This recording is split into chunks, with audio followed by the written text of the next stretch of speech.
মিজান ভাইয়ের আগমন শুভেচ্ছা স্বাগতম।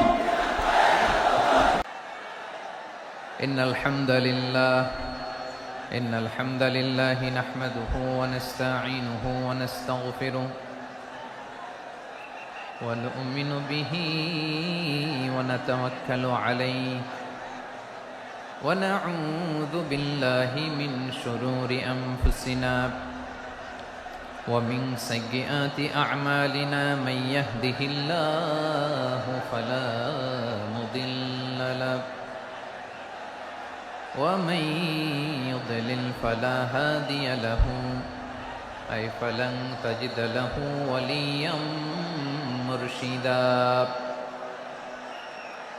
ونشهد أن لا إله إلا الله وحده لا شريك له هو الذي لا ضد له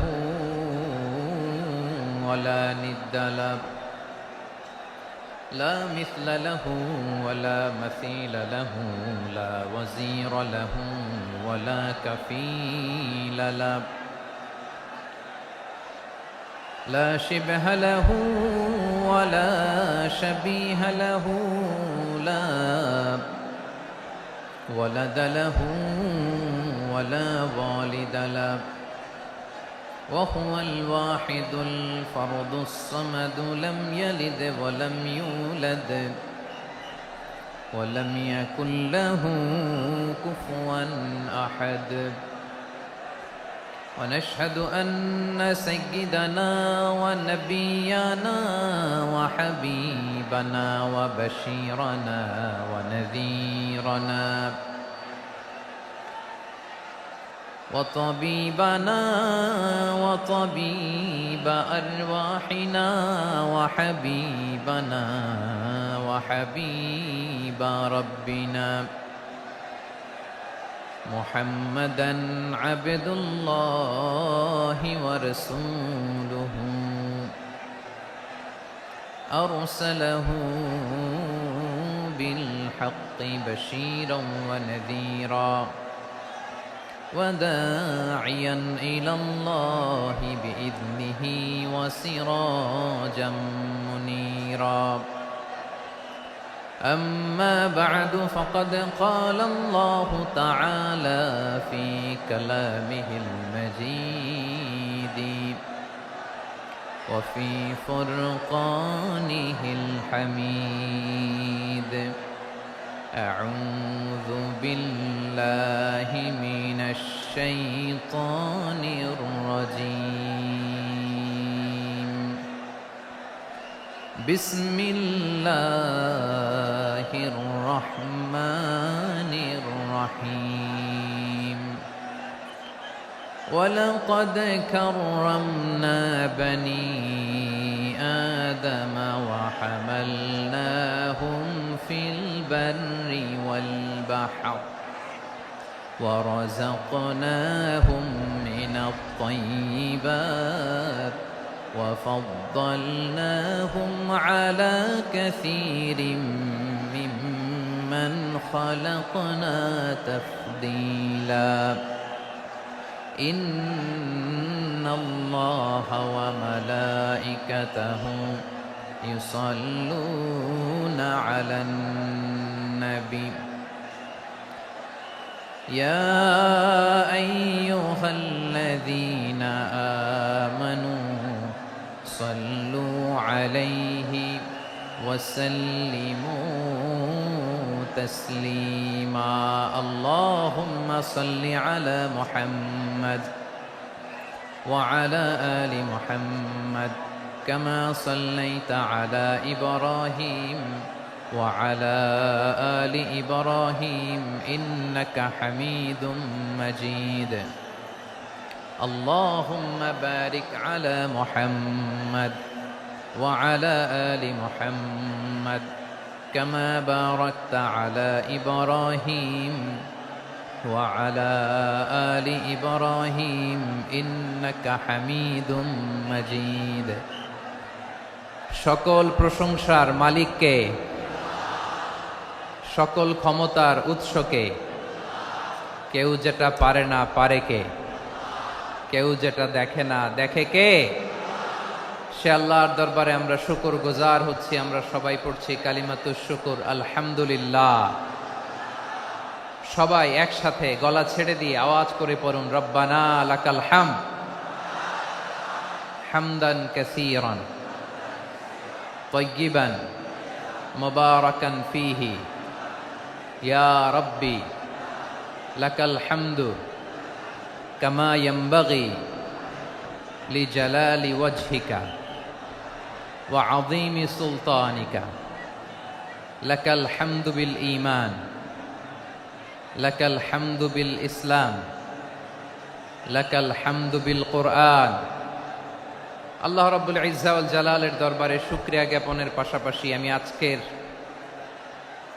এই প্রোগ্রামের অর্গানাইজিং কমিটিকে অন্তরের অন্তঃস্থল থেকে ধন্যবাদ জানাতে চাই যে আদ-দ্বীন ফাউন্ডেশন অথরিটি তারা 3 দিন ব্যাপী যশোরের পুলের হাটে এরকম চমৎকার, গুছানো, ওয়েল অর্গানাইজড একটা তাফসীরুল কোরআনের প্রোগ্রামের আয়োজন করেছে।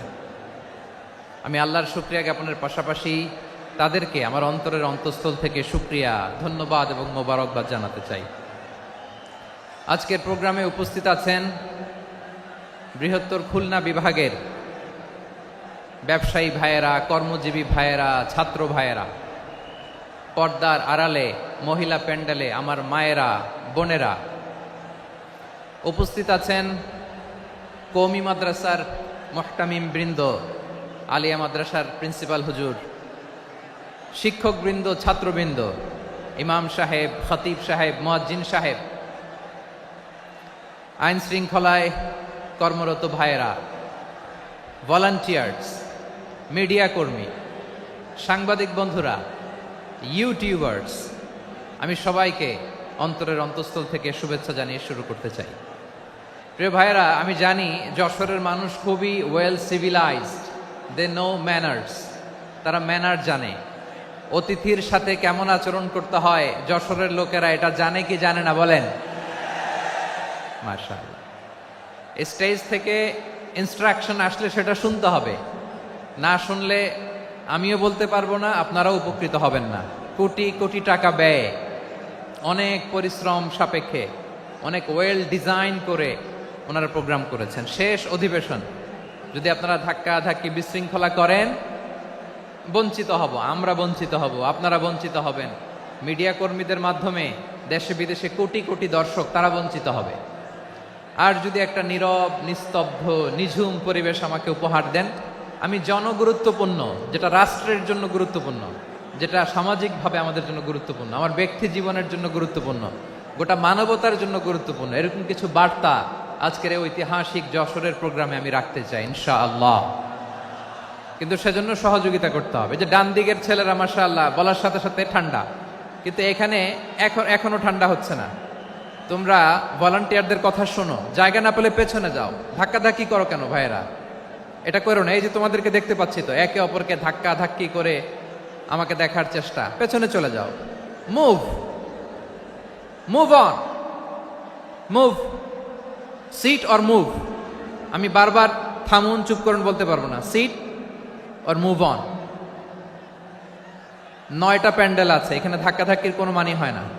তোমরা ধাক্কাধাক্কি করবা, এই জন্য প্যান্ডেল করা হয় নাই 9টা। বসো, কোনো কথা নাই, বসো বসো।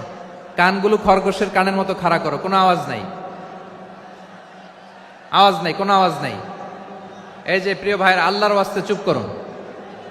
যশোরের ভাইয়েরা, আল্লাহর ওয়াস্তে চুপ করুন।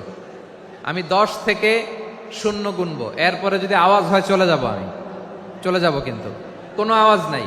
আমি কিছু জিজ্ঞেস করলে উত্তর দেওয়ার সময় গলা ফাটায় আওয়াজ করতে হবে, ঠিক কিনা? বাস, এর বাইরে আর আওয়াজ নাই। 10 থেকে 0 গুনবো, হয় বসো, নয় অন্য প্যান্ডেলে যাও, কোনো আওয়াজ হবে না। 10, 9, 8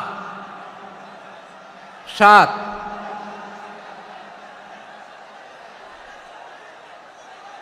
6 5 4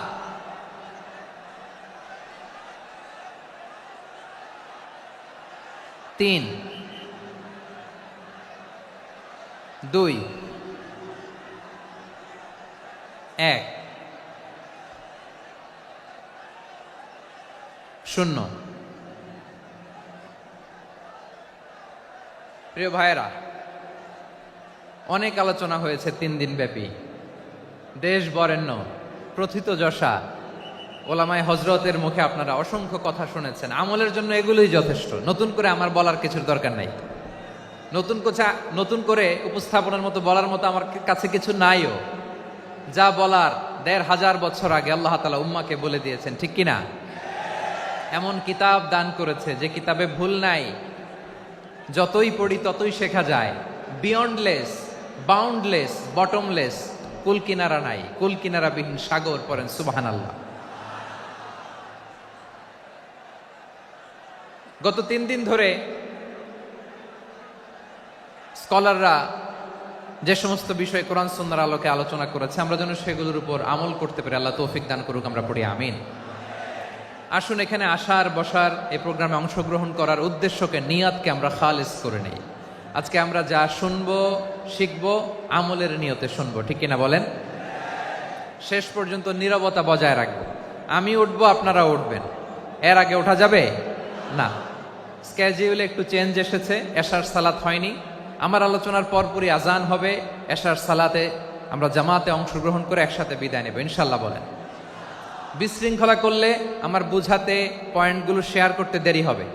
আর এই যে এরকম নীরব নিস্তব্ধ থাকলে সুবিধা হবে। আল্লাহর ওয়াস্তে বি স্মার্ট। জায়গা না হলে চলে যাবেন, আওয়াজ করবেন না। ভলান্টিয়াররাও আওয়াজ নয়, ইশারা ইঙ্গিতে। প্রিয় ভাইয়েরা, যে টপিকটি নিয়ে আমি আপনাদের সামনে আজকে কথা বলতে চাই, টপিকটি অনেক গুরুত্বপূর্ণ। টপিকটি হচ্ছে হিউম্যান রিসোর্স ডেভেলপমেন্ট, মানব সম্পদ উন্নয়ন। কারণ আল্লাহ তাআলা আমাদের যা দেখ আর না দেখ এটা দিছে। মানুষ আর মানুষ, 18 কোটি মানুষ, ঠিক কিনা? এই 18 কোটি জনসংখ্যার দেশে বসবাস করে আমরা খুশি না বেজার? খুশি হইতে হবে, বেজার হইেন না। জাপানের খবর জানেন? তাদের গ্রোথ রেট নিচের দিকে, উল্টো। জনসংখ্যা নাই, বাচ্চা নিলে, সন্তান নিলে গভর্নমেন্ট তাদের টাকা দেয়। আমাদেরকে আল্লাহ তাআলা দয়া করে, মায়া করে এই সম্পদটা দিয়েছেন। এই মানব সম্পদকে যেন আমরা কাজে লাগাই ইনশাআল্লাহ। পড়েন সবাই। হিউম্যান রিসোর্স ডেভেলপমেন্ট অনেক জনগুরুত্বপূর্ণ বিষয়, খুব সেন্সিটিভ বিষয়। বুঝতে হবে যশোরের স্মার্ট ছেলেরা, এই যে আমি যাদেরকে দেখতে পাচ্ছি, all are the gen Z of Jessore. যারা জেন জি, ওরা স্মার্ট, ওরা ইশারা ইঙ্গিতে কাজ করে। এই যে পুরো গদি উল্টায় দিছে, ঠিক কিনা? 24-এর ছাত্র নাগরিক অভ্যুত্থান আমাদের দেখিয়ে দিচ্ছে কিভাবে চোখের ইশারায় গদি উল্টে দিতে হয়। তো এই জেনজিদের নিয়ে বসেছে, ওরা তো স্মার্ট, ওরা ডিস্টার্ব করবে না। মেহরবানি করে আমার সাথে কানেক্ট করো, 1 to 1, brain to brain, eye to eye, eye contact করো আমার সাথে। তাকাও, কষ্ট হলো আমার দিকে তাকাও, আওয়াজ করা যাবে না, আমার দিকে তাকাও। প্রিয় ভাইয়েরা, হিউম্যান রিসোর্স ডেভেলপমেন্টের ব্যাপারে কিছু কথা বলবো। এই যে আমাদের বিশাল জনসংখ্যা, এই জনসংখ্যাকে কি করে জনসম্পদে রূপান্তরিত করা যায় এ ব্যাপারে কথা বলবো। আমি সূরাতু বনী ইসরাইলের 70 নম্বর আয়াত তেলাওয়াত করেছি। এই আয়াতের আলোকে কিছু কথা আমি আপনাদের সামনে বলবো। আল্লাহ তাআলা ইরশাদ করছেন, ওয়ালাকাদ কাররামনা বনী আদম ওয়া হামালনাহুম ফিল বাররি ওয়াল বাহরি ওয়া রাযাকনাহুম মিনাত তাইয়্যিবাত ওয়া ফাদ্দালনাহুম আলা কাসীরিম মিম্মান খালাকনা তাফদীলা। পড়েন আল্লাহু আকবার। রব্বুল আলামিন বলেন, ওয়ালাকাদ কাররামনা বনী আদম, আমি বনী আদমকে সম্মানিত করেছি, বনী আদমকে মর্যাদা দিয়েছি। ওয়া হামালনাহুম ফিল বাররি ওয়াল বাহর, বনী আদমকে জলে স্থলে, স্থলে এবং সমুদ্রে চলাচলের বাহন দিয়েছি। ওয়া রাযাকনাহুম মিনাত তাইয়্যিবাত, তাদেরকে পবিত্র রিজিকের বন্দোবস্ত করেছি। ওয়া ফাদ্দালনাহুম আলা কাসীরিম মিম্মান খালাকনা তাফদীলা, আর আমি আল্লাহ যাদেরকে সৃষ্টি করেছি তাদের মধ্য থেকে বনি আদমকে আমি শ্রেষ্ঠ বানিয়েছি।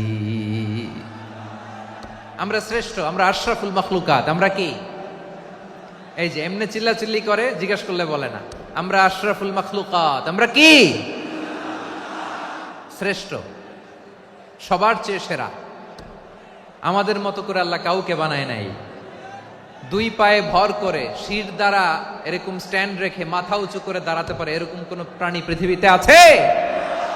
এজন্য আল্লাহ বলেন ওয়ালাকাদ কাররামনা বানি আদম, আমি বনি আদমকে সম্মানিত করেছি, তাদেরকে আমি মর্যাদা দিয়েছি।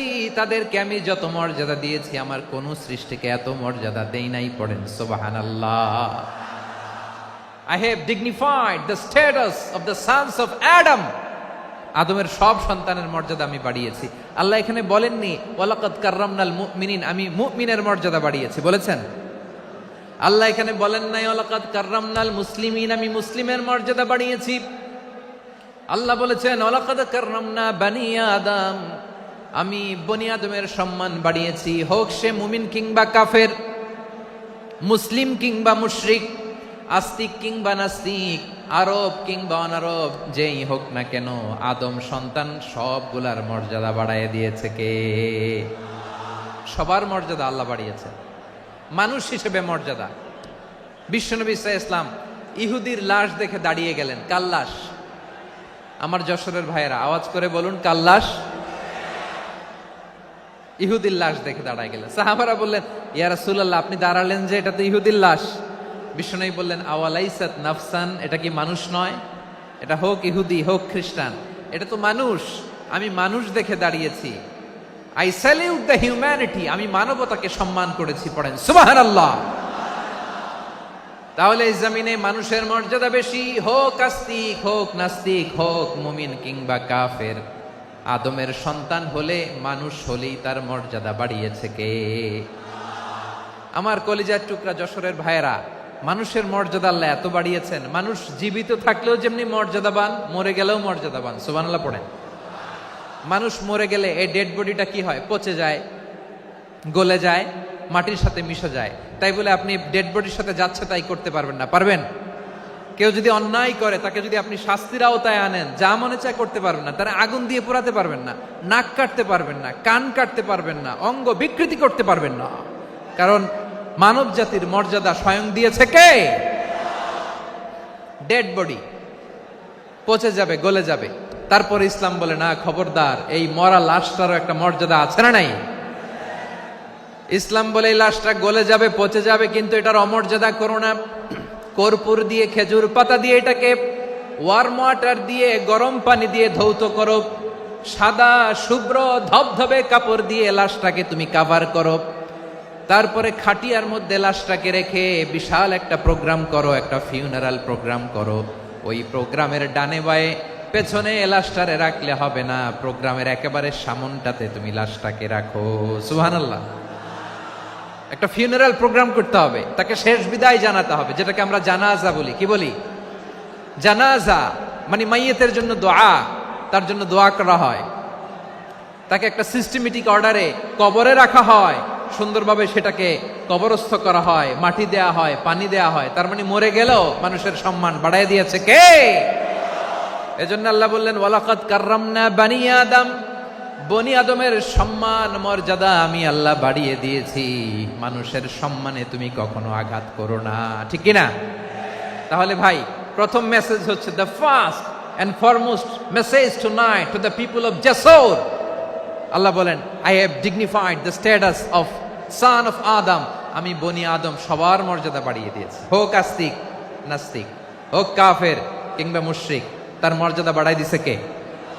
যখন বন্যা হয় আমরা ত্রাণ নিয়ে যাই, আমরা শুধু মুসলমানদেরকে ত্রাণ দেই নাকি? হ্যাঁ, আমরা মুসলমানকেও দেই, অমুসলমানকেও দেই, হিন্দুকেও দেই, বৌদ্ধকেও দেই। যেখানেই মানবতা বিপন্ন সেখানে ইসলামের হেল্পিং হ্যান্ড আছে না নাই? সুবহানাল্লাহ। কি দিন আমরা পেয়েছি, কি বিধান আমরা পেয়েছি। ওয়ালাকাদ কাররামনা বানি আদম।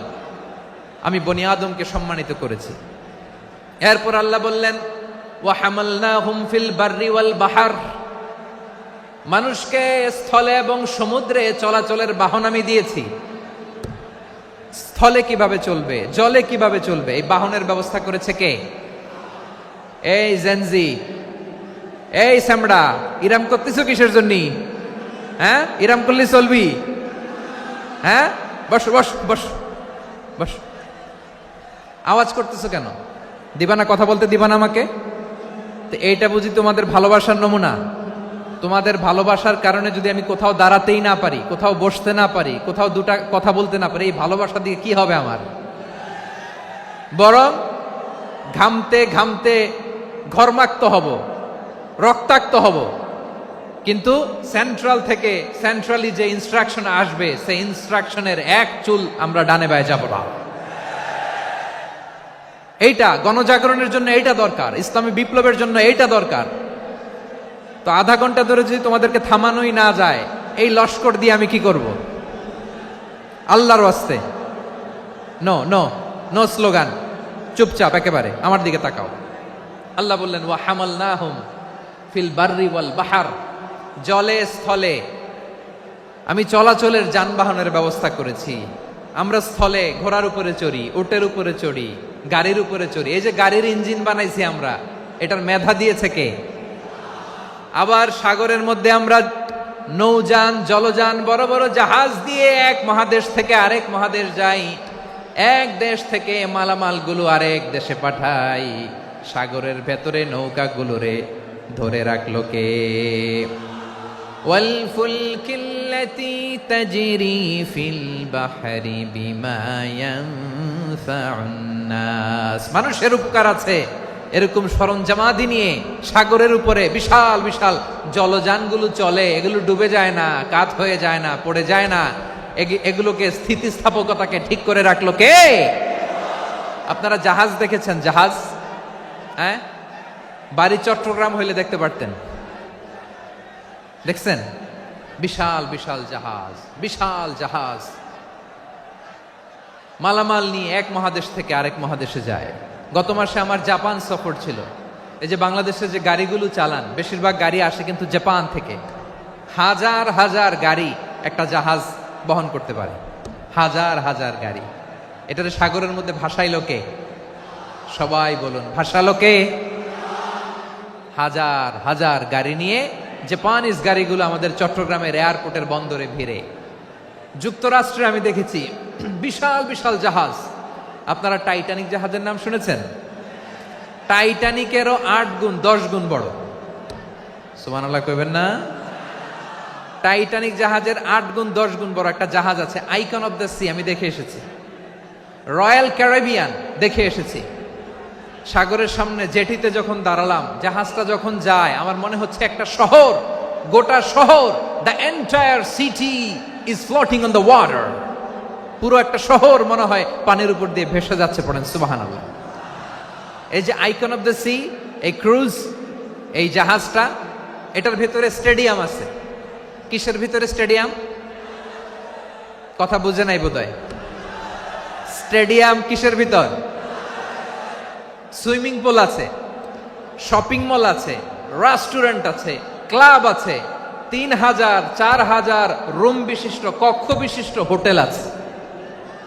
এই সবগুলোর নিয়ে এগুলো চলে সাগরের এই দোলার মধ্যে, জলোচ্ছ্বাসের মধ্যে, এই সাগরের ভেতরে এই জাহাজগুলোর ভাষায় রাখছে কে?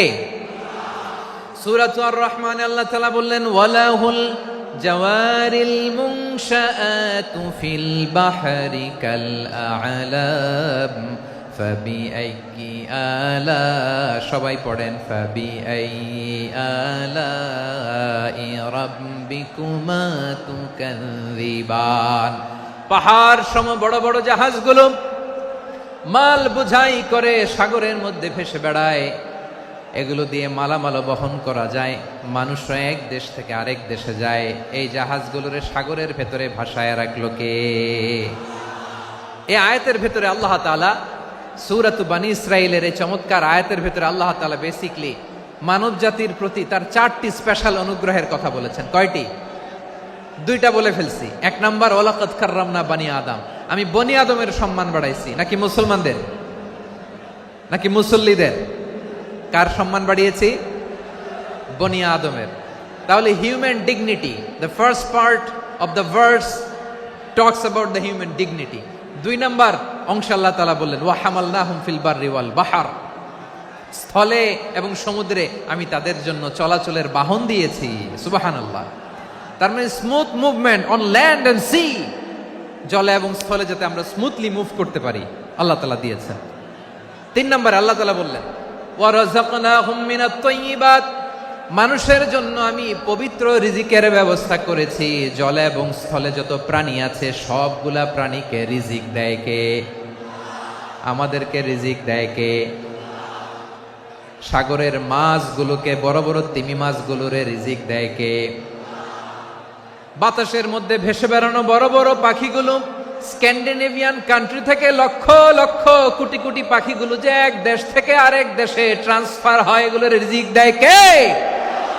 রব্বুল আলামিন বলেন ওয়ামা মিন দাব্বাতিন ফিল আরদি ইল্লা আলাল্লাহি রিজকুহা ওয়া ইয়ালামু মুস্তাকাররাহা ওয়া মুস্তাওদাআহা কুল্লুম ফি কিতাবিম মুবিন। আল্লাহু আকবার। রব্বুল আলামিন বলেন ভূপৃষ্ঠে বিচরণশীল যত প্রাণী আছে সব প্রাণীগুলোকে আমি আল্লাহ আমার নিজের কুদরতে রিজিকের বন্দোবস্ত করি। এই প্রাণীগুলো কোথায় থাকে, কোথায় যায়, সব জায়গায় আমি রিজিক পৌঁছে দেই। রিজিক কেউ দিতে পারে না, রিজিকের মালিক কে? রিজিকের মালিক তিনি আল্লাহ। এজন্য আল্লাহ তাআলা বললেন ওয়া রাযাকনাহুম মিনাত তাইয়্যিবাত। এরপর আল্লাহ বললেন ওয়া ফাদ্দালনাহুম আলা কাসীরিম মিম্মান খালাকনা তাফদীলা।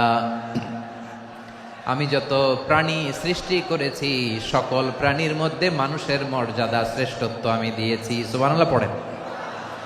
তাহলে এক নম্বরে আল্লাহ বললেন আমি বনি আদমের মর্যাদা বাড়ালাম। এরপরে বললেন স্থলে এবং সমুদ্রে চলাচলের জন্য যানবাহন দিলাম। তিন নম্বরে আল্লাহ বললেন পবিত্র রিজিকের ব্যবস্থা করে দিলাম। এরপরে আল্লাহ বললেন যত প্রাণী আছে, সৃষ্টি আছে, সবগুলার উপরে আমি মানুষকে শ্রেষ্ঠত্ব দিলাম। সুবহানাল্লাহ। তাহলে সবচেয়ে বেশি শ্রেষ্ঠত্ব মানুষের। কার? মানুষের। শুধু তাই নয় প্রিয় ভাইরা, আকাশ এবং জমিনে যা কিছু আছে সবকিছু মানুষের জন্য, মানুষের কল্যাণে, মানুষের প্রয়োজনে, মানুষের বশীভূত করে সৃষ্টি করেছেন কে? রব্বুল আলামিন বলেন হুয়াল্লাযী খালাকা লাকুম মা ফিল আরদি জামিআ। এই জমিনের মধ্যে যা কিছু আমি আল্লাহ সৃষ্টি করেছি সব কিছু আমি মানুষের জন্য সৃষ্টি করেছি। পড়েন সুবহানাল্লাহ। হুয়াল্লাযী খালাকা লাকুম মা ফিল আরদি জামিআ, যা আছে সব আমাদের জন্য, সব আমাদেরকে সার্ভিস দেওয়ার জন্য, আমাদের উপকারের জন্য, আমাদের কল্যাণের জন্য। আওয়াজ করে সবাই পড়ুন আল্লাহু আকবার। অন্য আয়াতে আল্লাহ বললেন ওয়াসাখখারা লাকুম মা ফিস সামাওয়াতি ওয়া মা ফিল আরদি জামিআম মিন ইন্না ফি যালিকা লাআয়াতিন লিকাউমি ইয়াতাফাক্কারুন।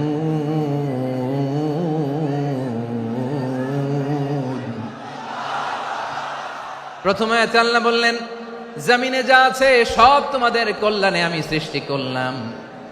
এরপরে আল্লাহ বললেন আকাশেও যা আছে সব তোমাদের জন্য সৃষ্টি করলাম, তোমাদের অনুগত বানায় দিলাম। পড়েন সুবহানাল্লাহ। মানুষের কি ব্রেইন দেখেন, মানুষ জমিন ছেড়ে আকাশে চলে যায়। পাখি দেখে মানুষের শখ হলো পাখি যেহেতু উঠতে পারে আমরাও পারবো। অরবিল রাইট, উইলবার রাইট, দুই ভাই মিলে আঁকাঝোঁকা করতে করতে করতে করতে প্লেন বানায় ফেললো। কোন সুবহানাল্লাহ। এখন পাখিও ওরে, আমরাও ওরি। এরপরেই মানুষের কৌতূহল থামে না এখানে। মানুষ চলে গিয়েছে চাঁদে। কোথায় গেছে? এখন কিন্তু চাঁদে জমি বিক্রি হয় জানেন। পৃথিবী নিয়ে মারামারি শেষ। রাশিয়া আমেরিকা এখন ধরছে চাঁদ আর মঙ্গল গ্রহ। এখন চাঁদে জমি বিক্রি হয়, মঙ্গলে জমি বিক্রি হয়। এই চাঁদ মঙ্গল, বৃহস্পতি, শনি সব আল্লাহ তাআলা আমাদের জন্য বানিয়েছেন। সুবহানাল্লাহ পড়েন। মানুষ সাগরের উপরে চড়ে, শূন্যে ভেসে বেড়ায়, পাহাড় কেটে সুড়ঙ্গ বানায়, টানেল বানায়। মানুষ ব্রডব্যান্ডের লাইন নিয়ে যায় সাগরের ভেতর দিয়ে, এক দেশ থেকে আরেক দেশে, এক মহাদেশ থেকে আরেক মহাদেশে। সুবহানাল্লাহ পড়েন। তার মানে গোটা বিশ্বের সব কিছুর উপরে control, superiority over all creatures, সব কিছুর উপর কন্ট্রোল, মনিটরিং, নিয়ন্ত্রণ, এটা প্রতিষ্ঠা করে দিয়েছে কে? এজন্যই মানুষের শ্রেষ্ঠত্ব। ওয়ালাকাদ কাররামনা বানি আদম, আমি বনি আদমের সম্মান বাড়িয়েছি, মর্যাদা আমি বাড়িয়ে দিয়েছি এই কারণে, কারণ মানুষ সব কিছুর উপর নিয়ন্ত্রণ নিতে পারে। মানুষকে নিয়ে এই কোরআনের সব আলোচনা, মানুষকে নিয়ে এই কোরআনের সব। তাই কোরআনের কেন্দ্রীয় আলোচ্য বিষয় হচ্ছে মানুষ। কোরআনের কেন্দ্রীয় আলোচ্য বিষয় কি? যশোরের ভাইয়েরা বুঝে থাকলে সবাই বলবেন, কোরআনের কেন্দ্রীয় আলোচ্য বিষয় কি? এই যে আমি মূল আলোচনায় যাচ্ছি এখন। কেন মানুষ কোরআনের কেন্দ্রীয় আলোচ্য বিষয়? এই যে ভাইয়েরা, এই যে হাত জোর করে, এই যে Jessore Gen Z, the smart people of Jessore, হাত জোর করে বলতেছে, হাত জোর করে তোদের কাছে আল্লাহর দোহাই লাগে, স্টপ স্টপ। শুরুতে একবার বলেছে জায়গা না হলে আস্তে আস্তে ধাক্কা দিবা, সামনে না পিছনে, দিয়ে দিয়ে বেরোয় চলে যাও। এলইডিতে দেখো, এই যে এই যে আল্লাহর ওয়াস্তে জায়গা না হলে ওদিকে যাও। কোরআনের মাহফিলে বিশৃঙ্খলা, এটা কাফিরদের আলামত। কাফিররা শীষ দিত, শীষ। বিশ্বনবী কোরআনের তাফসির করলে কাফিররা শীষ দিত আর ক্ল্যাপিং করত, হুইসেল এন্ড ক্ল্যাপিং। তো আমরা কি এখানে বিশৃঙ্খলা করতে আসছি? তো বারবার থামানো লাগে কেন? কোনো আওয়াজ হবে না, বললাম তো, স্টপ। আওয়াজ করে বলুন, কোরআনের কেন্দ্রীয় আলোচ্য বিষয় কি? সবাই বলেননি। এতগুলো মানুষ উত্তর দিলে এতটুকু আওয়াজ হয়, অন্তত আমি বিশ্বাস করি না। যশোর, আওয়াজ করে বলো, কোরআনের কেন্দ্রীয় আলোচ্য বিষয় কি? মানুষ। এই মানুষ কোরআনের কেন্দ্রীয় আলোচ্য বিষয়। মানুষকে আল্লাহ স্বাধীনতা দিয়েছেন। ফামান শাআ ফালইউমিন ওয়া মান শাআ ফালইয়াকফুর। চাইলে মুমিন হতে পারো, চাইলে কাফের হতে পারো, তোমার ইচ্ছা। তবে জেনে রাখো, মুমিন হলে পাবা জান্নাত, কাফির হলে পাবা জাহান্নাম। নাও দ্য ডিসিশন ইজ ইয়ার্স। সিদ্ধান্ত তোমার, জান্নাতে যাবা না জাহান্নামে যাবা। যশোরের ভাইয়ের আওয়াজ করে বলুন, কই যেতে চান, জান্নাতে না জাহান্নামে? ডান দিকে না বাম দিকে? ডানপন্থী না বামপন্থী? চিল্লা চিল্লি না চুপচাপ? চুপচাপ কয়ে আবার চিল্লাচিল্লি শুরু করেছে। মাশাআল্লাহ, গুরুত্বপূর্ণ কথা বাকি আছে, আমাকে সহযোগিতা করতে হবে। মাশাআল্লাহ, এই তো ঠান্ডা হয়েছে। হ্যাঁ, ঠিক আছে ঠিক আছে ঠিক আছে। মানুষকে আল্লাহ এত স্বাধীনতা দিয়েছেন, মানুষ চাইলে অনেক ভালো হইতে পারে। ভালোর রাস্তাও খোলা, খারাপ হওয়ার রাস্তাও খোলা। ভালো হইলে মানুষ অনেক ভালো, খারাপ হইলে অনেক খারাপ। ভালো হইলে সবচেয়ে ভালো, খারাপ হইলে সবচেয়ে খারাপ। এজন্য সিদ্ধান্ত আপনাকে নিতে হবে। আল্লাহ তাআলা বলছেন, লাকাদ খালাকনাল ইনসানা ফি আহসানি তাকওয়িম সুম্মা রাদাদনাহু আসফালা সাফিলিন। আমি মানুষকে অনেক সুন্দর অবয়বে, সুন্দর আকৃতিতে সৃষ্টি করেছি। তার শুধু চেহারার ডিজাইনটাই সুন্দর নয়, তার ব্রেনটা বড্ড সুন্দর, তার মানসিকতা বড্ড সুন্দর, তার সৃজনশীলতা বড্ড সুন্দর। পড়েন সুবহানাল্লাহ। আমাদের চেহারা, অবয়ব, ডিজাইন যে সুন্দর তা না, আমাদের ব্রেনটা অনেক সফিস্টিকেটেড ব্রেন, অনেক সফিস্টিকেটেড। এই 1.5 কেজি ব্রেন ইউজ করে মানুষ গোটা বিশ্বে সভ্যতা বিনির্মাণ করেছে, ঠিক কিনা? এই ব্রেন আল্লাহ তাআলা আমাকে দিয়েছে। এটারে কাজে লাগালে, আপনার 6 সেন্স কাজে লাগালে আপনি অনন্য মানুষ হয়ে উঠবেন, মহামানবে রূপান্তরিত হবেন। মানুষ হতে পারে, চাইলেই মহামানব হতে পারে। আবার যদি মানুষ চায় খারাপও হতে পারে। আল্লাহ বললেন শুধু ভালোই না, ভালো হতে চাইলে অনেক ভালো তুমি হতে পারো, আবার খারাপ হতে চাইলে অনেক খারাপ তুমি হতে পারো। সুম্মা রাদাদনাহু আসফালা সাফিলিন।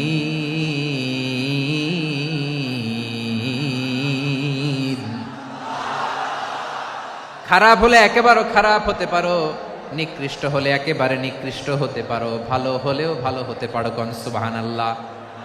এবার আওয়াজ করে বলুন, ভালো হতে চাই না খারাপ? শ্রেষ্ঠ না নিকৃষ্ট? মানুষ ভালো হলে মানুষ ফেরেশতার চেয়েও ভালো, মানুষ খারাপ হলে সে পশুর চেয়েও খারাপ। কথা ঠিক কিনা বলেন? ভালো হলে ফেরেশতার চেয়েও ভালো, খারাপ হলে পশুর চেয়েও নিকৃষ্ট। তার মানে শ্রেষ্ঠত্বে মানুষ শ্রেষ্ঠত্বে ফেরেশতাকে হার মানায়, আর অধপতনে শ্রেষ্ঠত্বে ফেরেশতাকে ছাড়িয়ে যায়, আর অধপতনে পশুকেও হার মানায়। আই রিপিট, আমি আবারও বলছি, মানুষ শ্রেষ্ঠত্বে ফেরেশতাকে ছাড়িয়ে যায়, আর অধপতনে সে পশুকেও হার মানায়। আওয়াজ করে বলতে হবে ঠিক কিনা? এটার প্রমাণ কি? মানুষ শ্রেষ্ঠ হইলে যে ফেরেশতার চেয়েও সেরা, তার প্রমাণ কি? আল্লাহ তাআলা বলছেন, ওয়া ইয কুলনা লিল মালাইকাতি ইসজুদু লিআদাম ফাসাজাদু ইল্লা ইবলিস আবা ওয়াস্তাকবারা ওয়া কানা মিনাল কাফিরিন। আল্লাহ বলেন, স্মরণ করো সে সময়ের কথা যখন আমি ফেরেশতাদেরকে বললাম, ও ফেরেশতারা আদমকে সেজদা দাও। সব ফেরেশতারা সম্মান সূচক সেজদা আদমকে দিল, তারা আদমের জন্য সেজদায় লুটিয়ে পড়লো, একজন ছাড়া, তার নাম ইবলিস। আওয়াজ করে বলেন তার নাম কি? সে অহংকার প্রদর্শন করলো, সে কাফের হয়ে গেল, বাকি সব ফেরেশতারা সেজদা দিল। সুবহানাল্লাহ। আবার আদম আলাইহিস সালামকে আল্লাহ জিজ্ঞেস করলেন, সব বলে দিল উত্তর, কিন্তু ফেরেশতাদেরকে একই প্রশ্ন জিজ্ঞেস করলেন, তারা উত্তর করতে পারে নাই। তার মানে এর মধ্য দিয়ে প্রমাণিত হয়, মানুষ ভালো হলে ফেরেশতার চেয়েও ভালো, ফেরেশতার চেয়েও মানুষের মর্যাদা বাড়িয়ে দিয়েছে কে? সব নূরের ফেরেশতা যখন মাটির আদমকে সেজদা দেয়, এটা প্রমাণ করে ফেরেশতার চেয়েও মানুষের মর্যাদা বাড়িয়ে দিয়েছে কে? তুমি মাটির আদমকে প্রথম সৃষ্টি করিয়া ঘোষণা করিয়া দিলে শ্রেষ্ঠ বলিয়া, তাই তো নূরের ফেরেশতা করে আদমকে সেজদা। ঠিক কিনা বলেন? তাই তো নূরের ফেরেশতা করে আদমকে সেজদা, সবার চেয়ে সম্মান দিলে মাটির আদমকে। আল্লাহু আল্লাহু তুমি জাল্লে জালালুহু, শেষ করা তো যায় না গে তোমার গুণগান। পড়েন না? পড়েন। আল্লাহু আল্লাহু তুমি জাল্লে জালালুহু, শেষ করা তো যায় না গে তোমার গুণগান। আল্লাহু আল্লাহু আল্লাহু আকবার।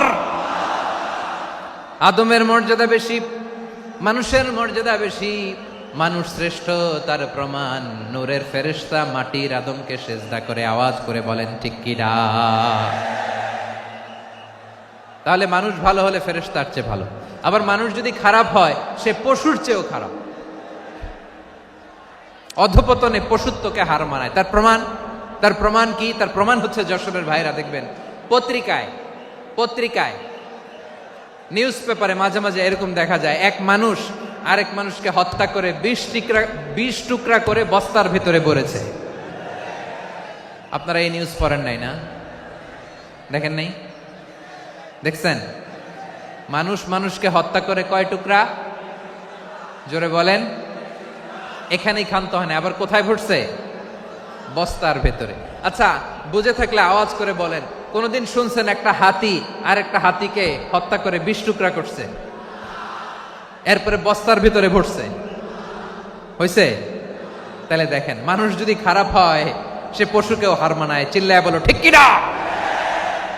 এমনও দুশ্চরিত্র মানুষ আছে যার নজর থেকে 6 মাসের ছোট্ট মেয়ে থেকে শুরু করে 80 বছরের বৃদ্ধারাও নিরাপদ নয়। পশুকেও হার মানে।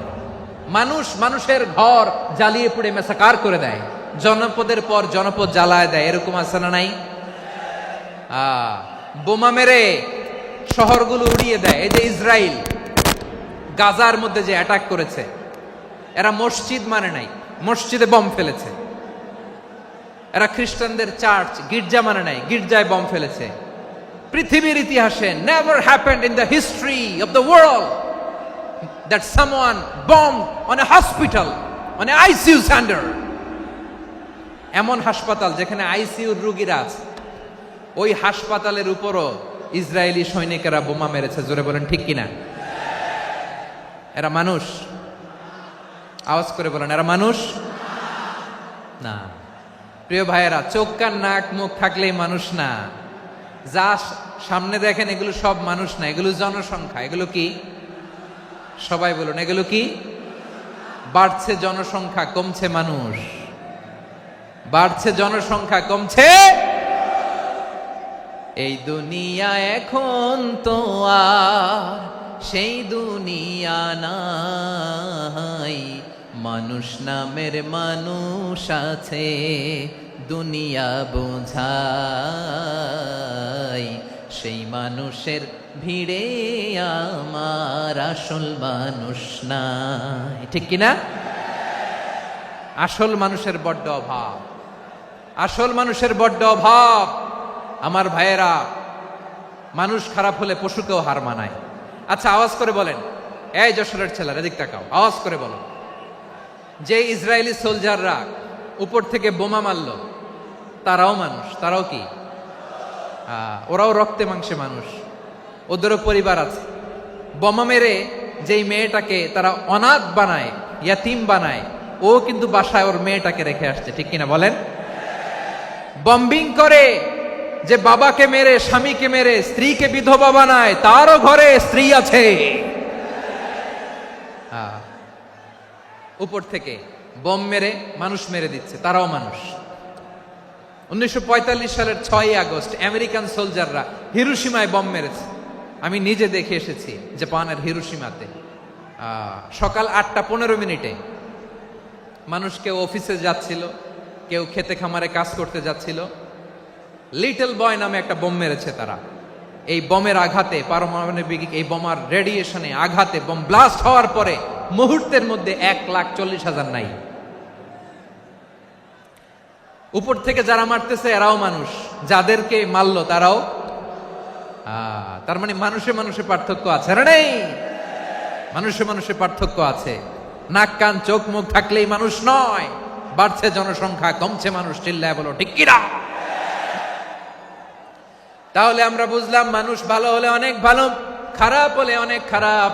ও আমার কলিজার টুকরা যশোরের ভাইয়েরা, আসুন না 3 দিন ব্যাপী এই তাফসিরুল কোরআনের ঐতিহাসিক প্রোগ্রাম থেকে আমরা সিদ্ধান্ত নেই, আমরা ভালো মানুষ হব নাকি খারাপ মানুষ হব।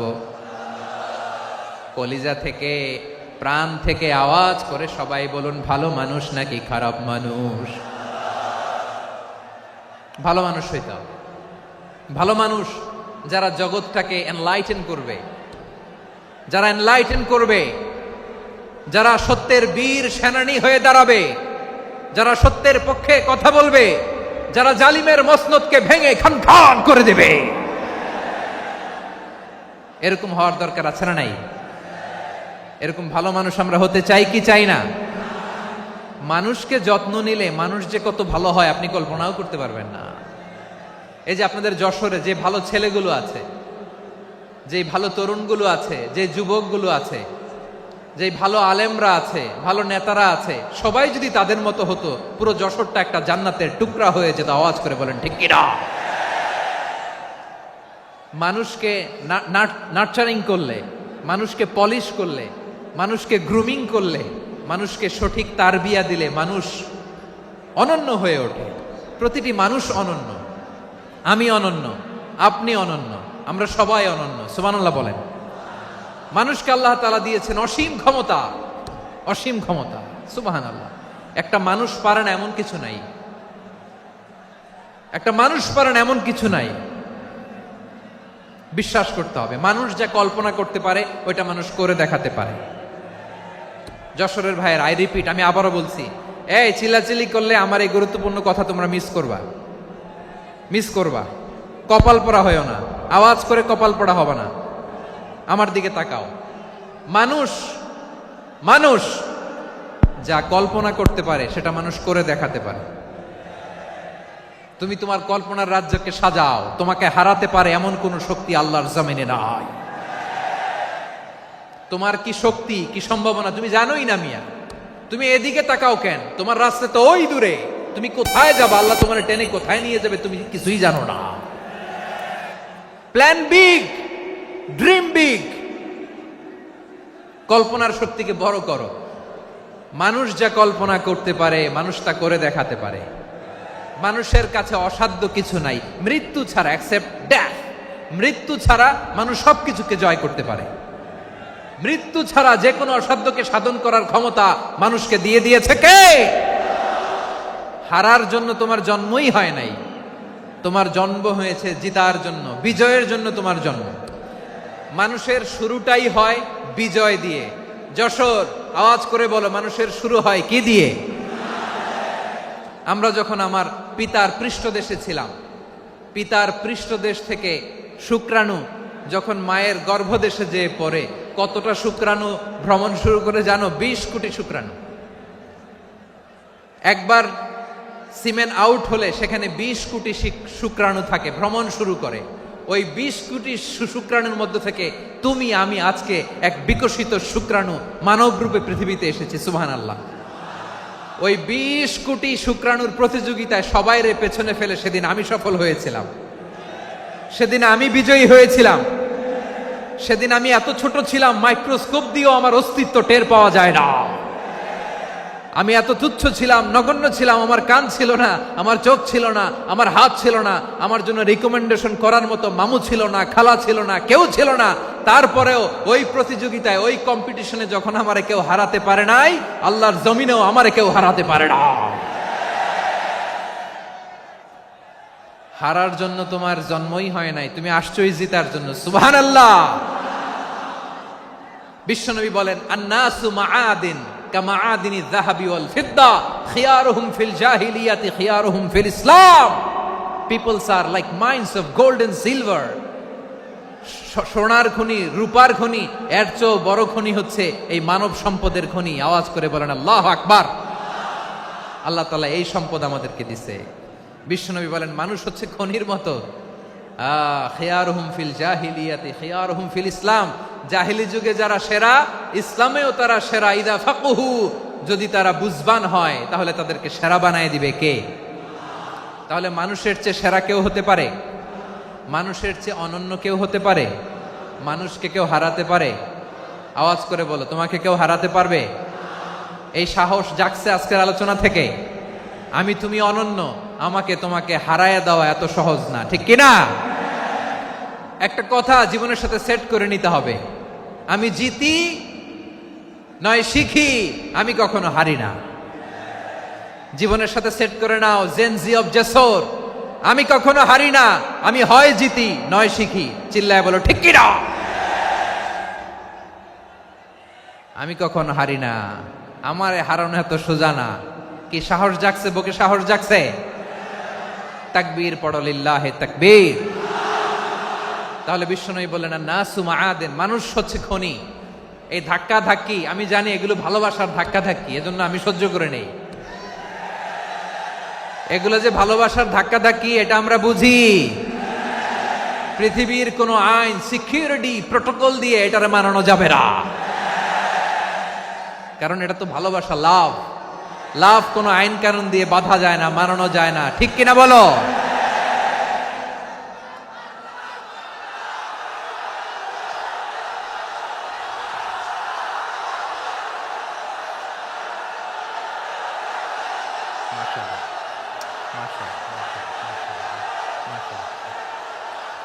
ঠিক আছে, বসুন বসুন বসুন। আল নাসু মাআদিন, মানুষ হচ্ছে খনি। এই খনির যত্ন নিতে হবে। আমার মা বাবা যারা এসেছেন, আপনার ছেলে মেয়ের যত্ন নেন। আপনার ছেলের মধ্যে যে কি পটেনশিয়াল আপনি জানেন না। আপনার এই ছোট্ট অবুজ ছেলেটাই আগামী দিনের শায়েখ আহমদুল্লাহ হবে। আপনার হেফজখানায় পড়া ওই ছোট্ট ছেলেটাই আগামী দিনের আল্লামা মামুনুল হক হবে। আপনার ওই ছেলেটা আমির হামজা হবে, আব্দুল হাই সাইফুল্লাহ হবে। এভাবে বড় বড় আলেম হবে, তারা যুগশ্রেষ্ঠ আলেম হবে। সেই একদিন এই বাংলাদেশের পার্লামেন্টে যে বক্তব্য দিয়ে যশোরের পক্ষে কথা বলবে। আপনি জানেন না, কাউকে ছোট করবেন না আপনি। ওর কনফিডেন্স আপনি কমাবেন না, আপনি কমাতে পারেন না। প্যান্ডেলে আমার যে মা বোনেরা আছেন, ছেলে মেয়েদেরকে কখনো ছোট করে কথা বলবেন না। ও যে কোথায় যাবে আপনি জানেন না। আপনি মা হয়ে তাকে সাহস দিবেন, তার কল্পনার জগৎটাকে সাজাতে তাকে উৎসাহিত করবেন, ঠিক কিনা বলেন? আর আমার প্যান্ডেলের আমার প্রিয় শ্রদ্ধাশীলা মায়েরা বোনেরা, আপনারা তো আরো দামি সম্পদ। বিশ্বনবী বলেন, আর দুনিয়া কুল্লুহা মাতা। আল্লাহ আল্লাহ আল্লাহ, বিশ্বনবীর কথার ওজন দেখেন। আর দুনিয়া কুল্লুহা মাতা ওয়া খায়রু মাতা'আদ দুনিয়া আল মারআতুস সালিহা। বিশ্বনবী বলেন, দুনিয়ায় যা দেখো সব আল্লাহর দেওয়া অ্যাসেট, মানে সম্পদ। আর এত অ্যাসেটের ভিড়ে সবচাইতে শ্রেষ্ঠ সম্পদ হচ্ছে নেককার নারী। সুবহানাল্লাহ। ভাইয়েরা বোনের সাথে খারাপ আচরণ করো না, সন্তান মায়ের সাথে খারাপ আচরণ করো না। আমাদের মায়েরা আমাদের asset, they are our priceless asset. কারণ এই মায়েদের পেটে এসেছে আল্লাহর ওলিরা, এই মায়েদের পেটে এসেছে খান জাহান আলী, এই মায়ের পেটে এসেছে শাহজালাল ইয়ামানি, এই মায়ের পেটে এসেছে আল্লাহর সব নবীরা। নাকি নবীরা আকাশ থেকে ধপ করে জমিনে নেমে আসছে? মায়ের পেটে আসছে। এই মায়ের পেটগুলো খনি। আমার সম্মানিতা মায়েরা বোনেরা, নিজেকে ইসলাম দিয়ে সাজান, নিজেকে ইসলাম দিয়ে সাজান, নিজেকে পবিত্র রাখুন, নিজের আব্রু ইমান ইজ্জতের হেফাজত করুন, কোরআন পড়ুন, সুন্নাহ পড়ুন। আপনি জানেন না আপনার গর্ভে কে আসছে, কোন ক্ষণজন্মা পুরুষকে আল্লাহ তাআলা আপনার গর্ভে পাঠাবে আপনি জানেন না। মায়েরা নিজেদেরকে পবিত্র রাখুন, ইসলাম চর্চা করুন, কোরআন চর্চা করুন, নৈতিকতা দিয়ে নিজেকে সাজান। যশোরের জেনজি, নিজেদেরকে প্রস্তুত রাখো আগামীর বাংলাদেশের জন্য। নৈতিকতা, মোরালিটি, ভ্যালিউজ দিয়ে নিজেকে সাজাও, ইসলাম দিয়ে নিজেকে সাজাও। কারণ আগামীর বাংলাদেশ ইসলামের বাংলাদেশ। বাংলাদেশের আসল পরিচয় ইসলাম। বাংলাদেশের আসল পরিচয় কি? সবাই বলে না। বাংলাদেশের আসল পরিচয় কি? এই ইসলাম নিয়ে আমরা সংসদ ভবন সাজাবো, রাজি আছি না নাই? শেকড় ভুলে যাওয়া যাবে না।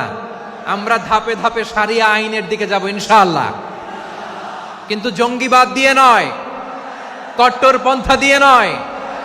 আমরা ইন্টেলেকচুয়ালি, গ্রাজুয়ালি, ধাপে ধাপে শারিয়া আইনের দিকে মুভ করব ইনশাআল্লাহ। বলো লিল্লাহি তাকবীর। এদেশের আসল পরিচয় সবাই বলে না, আওয়াজ করে, এদেশের আসল পরিচয়। এদেশে আজান শুনে সূর্য ওঠে শহর গ্রামে, এদেশে আজান শুনে সূর্য ডুবে সন্ধ্যা নামে, এদেশে সকল কাজে সবাই বলে বিসমিল্লাহ, এদেশে ভালো কিছু দেখে শুনে হাসি মুখে সবাই বলে মাশা আল্লাহ। সুবহানাল্লাহ সুবহানাল্লাহ সুবহানাল্লাহ সুবহানাল্লাহ সুবহানাল্লাহ সুবহানাল্লাহ সুবহানাল্লাহ সুবহানাল্লাহ। ও নবীন তরুণ, তোমার কিসের এত ভয়? জেনে রেখো বাংলাদেশের আসল পরিচয়। বাংলাদেশের আসল পরিচয় ইসলাম। আওয়াজ তুলে বলো, আসল পরিচয় কি? এদেশে পরস্পরে দেখা হলে দেয় সালাম, এদেশে আমজনতার হৃদয় জুড়ে পাক্কা আলাম। ঠিক কি না? এদেশে বিপদ এলে সর্বজনে সর্বক্ষণে দোয়া পড়ে ইন্না লিল্লাহ সুবহানাল্লাহ সুবহানাল্লাহ সুবহানাল্লাহ সুবহানাল্লাহ। এদেশে আজান শুনে সূর্য ওঠে শহর গ্রামে, এদেশে আজান শুনে সূর্য ডুবে সন্ধ্যা নামে, এদেশে সকল কাজে সবাই বলে বিসমিল্লাহ, এদেশে ভালো কিছু দেখে শুনে হাসি মুখে সবাই বলে মাশা আল্লাহ সুবহানাল্লাহ। আওয়াজ করে সুবহানাল্লাহ সুবহানাল্লাহ সুবহানাল্লাহ সুবহানাল্লাহ। সবাই একসাথে সুবহানাল্লাহ সুবহানাল্লাহ সুবহানাল্লাহ সুবহানাল্লাহ। এদেশের আসল পরিচয় কি? আওয়াজ করে বলতে ভয় লাগে। এদেশের আসল পরিচয় কি? ইসলাম দিয়ে আমাদের সংসদ ভবন চলুক, আমরা চাই কি চাই না?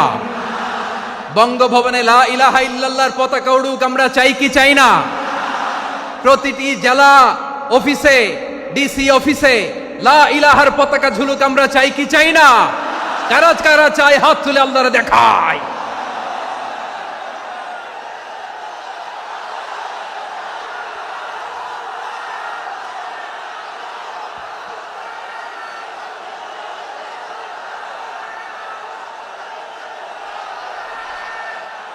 মাশা আল্লাহ, মাশা আল্লাহ, মাশা আল্লাহ, মাশা আল্লাহ। যশোর, আওয়াজ করে বলো, ভালো মানুষ না খারাপ মানুষ? বুঝে বলছো তো? মানুষ ভালো হলে যে কত ভালো। এই মানুষকে যত্ন নিলে, মানুষকে মানুষ বানালে যে সে কি হতে পারে শুনবা? হ্যাঁ, নাকি মোনাজাত দিয়ে দিব? শুনবা? তাহলে থামতে হবে। থামো, আমি যখন বলবো থামো থামো, তাকবীরের সময় দিলে তাকবীর, থামো থামো। মানুষকে যত্ন নিলে, এই এদিকে এদিকে, ড্রোন নামায় ফেলো। হয়েছে, ড্রোনের ফুটেজ হয়ে গেছে, এবার ড্রোন নামায় ফেলো। আমার দিকে তাকাও। মানুষকে, তোমরা এদিক সেদিক তাকালে তো গুরুত্বপূর্ণ পয়েন্ট মিস হয়ে যাবে। এদিকে এদিকে, হ্যাঁ ঠিক আছে, এদিকে। মানুষকে যত্ন নিলে মানুষের মধ্যে যারা কি পটেনশিয়াল রেখেছে। আমি জাপানের দুইটা উদাহরণ দেই। জাপানের, এই এই এভাবে এভাবে হবে, হয় বসো নয় পেছনে, কথা নাই, কথা তো বলাই যাবে না, হারাম কথা বলা। আজকে একেবারে চুপ, আজকের জন্য হারাম করে দিছে আমি, এই কিছু সময়ের জন্য একেবারে নিষিদ্ধ। জাপানের দুইটা উদাহরণ দেই, খেয়াল করে একটু শুনেন, বুঝবেন। আল্লাহ, 2022 সালে জাপানের সাথে জার্মানির খেলা, ফিফা ওয়ার্ল্ড কাপ 2022। এক পক্ষে জাপান, আরেক পক্ষে কোন দেশ? কথা শোনে নাই। এক পক্ষে কোন দেশ? আরেক পক্ষে সবাই। এক পক্ষে, আরেক পক্ষে। ওই খেলায় জিতেছিল জাপান, জিতেছিল 22 সালের এই ফিফা ওয়ার্ল্ড কাপে। জাপান ফুটবল খেলায় জিতে, as a part of that celebration তারা খেলার পরে পুরো স্টেডিয়ামটারে ক্লিন করে। The fan base of Japan, লক্ষ লক্ষ মানুষ খেলা দেখতে যায়, তো এত ডাস্টবিনও তো নাই। তো যারা ডাস্টবিনে জায়গা পায় নাই, তারা এই যে চকলেটের প্যাকেট, পানির বোতল, চিপসের প্যাকেট তারা এদিকে সেদিকে রেখে দিয়েছে। জাপানের ভক্তরা, জাপানের ফলোয়াররা, as a part of that celebration তারা খেলার পরে পুরো স্টেডিয়ামের সব ময়লা আবর্জনা ক্লিন করে তারপরে বিদায় নিয়েছে। তাদেরকে কি ক্লিন করার দায়িত্ব দেয়া হয়েছিল? এই যশোর, জাপানের যে ছেলেরা খেলা দেখতে গেছিল ওদেরকে কি ক্লিন করার দায়িত্ব দিছিল? তারা কি স্টেডিয়ামের পরিচ্ছন্নতা কর্মী? তাদের আকল, তাদের সিক্স সেন্স তাদেরকে বলেছে। ছোটবেলা থেকে জাপান গভর্নমেন্ট ওদেরকে এত পরিচ্ছন্নতা শেখায়, ক্লিনলিনেস অ্যাওয়ারনেস ক্যাম্পেইন করায়। ক্লাসে আমি দেখেছি, ক্লাসে নিজের বেঞ্চ নিজে মুছে, ক্লাসের মাঝখানে একটা সময় দেয়, নিজের টেবিল নিজে মুছে, নিজের ক্লাসরুমটা নিজে পরিষ্কার করে। রাস্তাঘাটে একটা ধুলা নাই, ময়লা নাই, একটা টিস্যু নাই। খেলার পরে গোটা বিশ্বকে তাক লাগিয়ে দিয়েছে। জাপানের ফ্যানরা সবার রেখে যাওয়া গার্বেজ, টিস্যু, বোতল পরিষ্কার করে তারপরে স্টেডিয়াম থেকে বিদায় নিয়েছে। আমরা কেন এমন হইতে পারলাম না? আমরা কেন এমন হইতে পারলাম না? জাপানের যারা এগুলো করছে ওদের 3টা করে চোখ না? চোখ তো 3টা, জাপানো লাগো, জাপানো লাগো। হাত তো 4টা, কান তো 6টা। হ্যাঁ, নাকি আমার মতো 2 হাত 2 কানওয়ালা মানুষ? চোখে দেখলে ওটা মানুষ না। চিন্তা করছেন? তার মানে জাপানিজদেরকে যে গ্রুমিং করে শিখানোর মাধ্যমে পরিচ্ছন্ন বানানো গেছে। ওরা যেমনি মানুষ, আমরাও মানুষ। আমাদের সন্তানদেরকে শেখালে তারাও পারবে, পারবে কিনা? 2 নম্বর উদাহরণ বলি। চট্টগ্রাম ফেনীতে যারা গিয়েছেন, মেঘনা গুমতি ব্রিজ প্রকল্প নাম শুনছেন? মেঘনা একটা ব্রিজ পার হওয়া লাগে। এই মেঘনা গুমতি, এখানে 3টা ব্রিজ কাঁচপুর সহ, এই 3টা ব্রিজের নির্মাণ কাজ, রেনোভেশনের কাজ দেয়া হয়েছিল জাপানের একটা কোম্পানিকে। কাকে? জাপানের কোম্পানি। নির্মাণ শেষে 738 কোটি টাকা বেঁচে গেছিল, এটা গভর্নমেন্টের হাতে দিয়ে তারা বিদায় নিয়েছে। কত টাকা? 738 কোটি টাকা। যত প্রাক্কলিত ব্যয় নির্ধারণ করা হয়েছে সব টাকা সরকার, তৎকালীন সরকার 2019-এর সরকার, কারা ছিল তো জানেন? এই 2019-এর সরকার তাদেরকে দিয়েছে। তারা রিনোভেশন নির্মাণ শেষে 738 কোটি টাকা অতিরিক্ত বেঁচে গেছিল, এটা আবার গভর্নমেন্টের হাতে বুঝাই দিয়ে তারা বিদায় নিচ্ছে। আমরা কেন এমন হইতে পারলাম না? জাপানের ওরাও মানুষ, আমরাও মানুষ। তার মানে মানুষে মানুষে পার্থক্য আছে না নাই? আচ্ছা, জাপানের 2টা উদাহরণ দিলাম, এবার আমার দেশের 2টা উদাহরণ দিব না? বাংলাদেশের দুটা উদাহরণ দেয়। 1 নম্বর উদাহরণ, গত সপ্তাহে আপনারা জানেন কক্সবাজার আমার একটা প্রোগ্রাম ছিল, তো হেলিকপ্টারে গিয়েছিলাম। ফেনী জেলা যখন পার হচ্ছি আমি দেখলাম 3টা উইন্ডমিল চিনেন তো, বিশাল পিলার, 3টা-4টা পাখা থাকে, বায়ু বিদ্যুৎ কেন্দ্র, বাংলাদেশের প্রথম বায়ু বিদ্যুৎ কেন্দ্র এটা, মুহুরী প্রজেক্ট বলে এটার সম্ভবত, মুহুরী প্রজেক্ট। তো সাগরের বাতাসের ঝাপটায় এটা ঘুরে এনার্জি হয়, ইলেকট্রিসিটি উৎপাদন হয়। তো আমি পাইলটকে বললাম, ভাই এগুলো থেকে কেমন ইলেকট্রিসিটি উৎপাদন হয়? কয় হুজুর একটু হয় না, কিছুই হয় না। কিছুই হয় না মানে? বলে হুজুর বাংলাদেশে যত উইন্ডমিল আছে এটার পাখা একটাও ঘুরে না। আল্লাহ, বলেন কি? তাহলে এই যে কোটি কোটি টাকা ব্যয় করে যে উইন্ডমিল, কয় হুজুর ভিতরে ফিটফাট, উপরে ফিটফাট, ভিতরে সদরঘাট।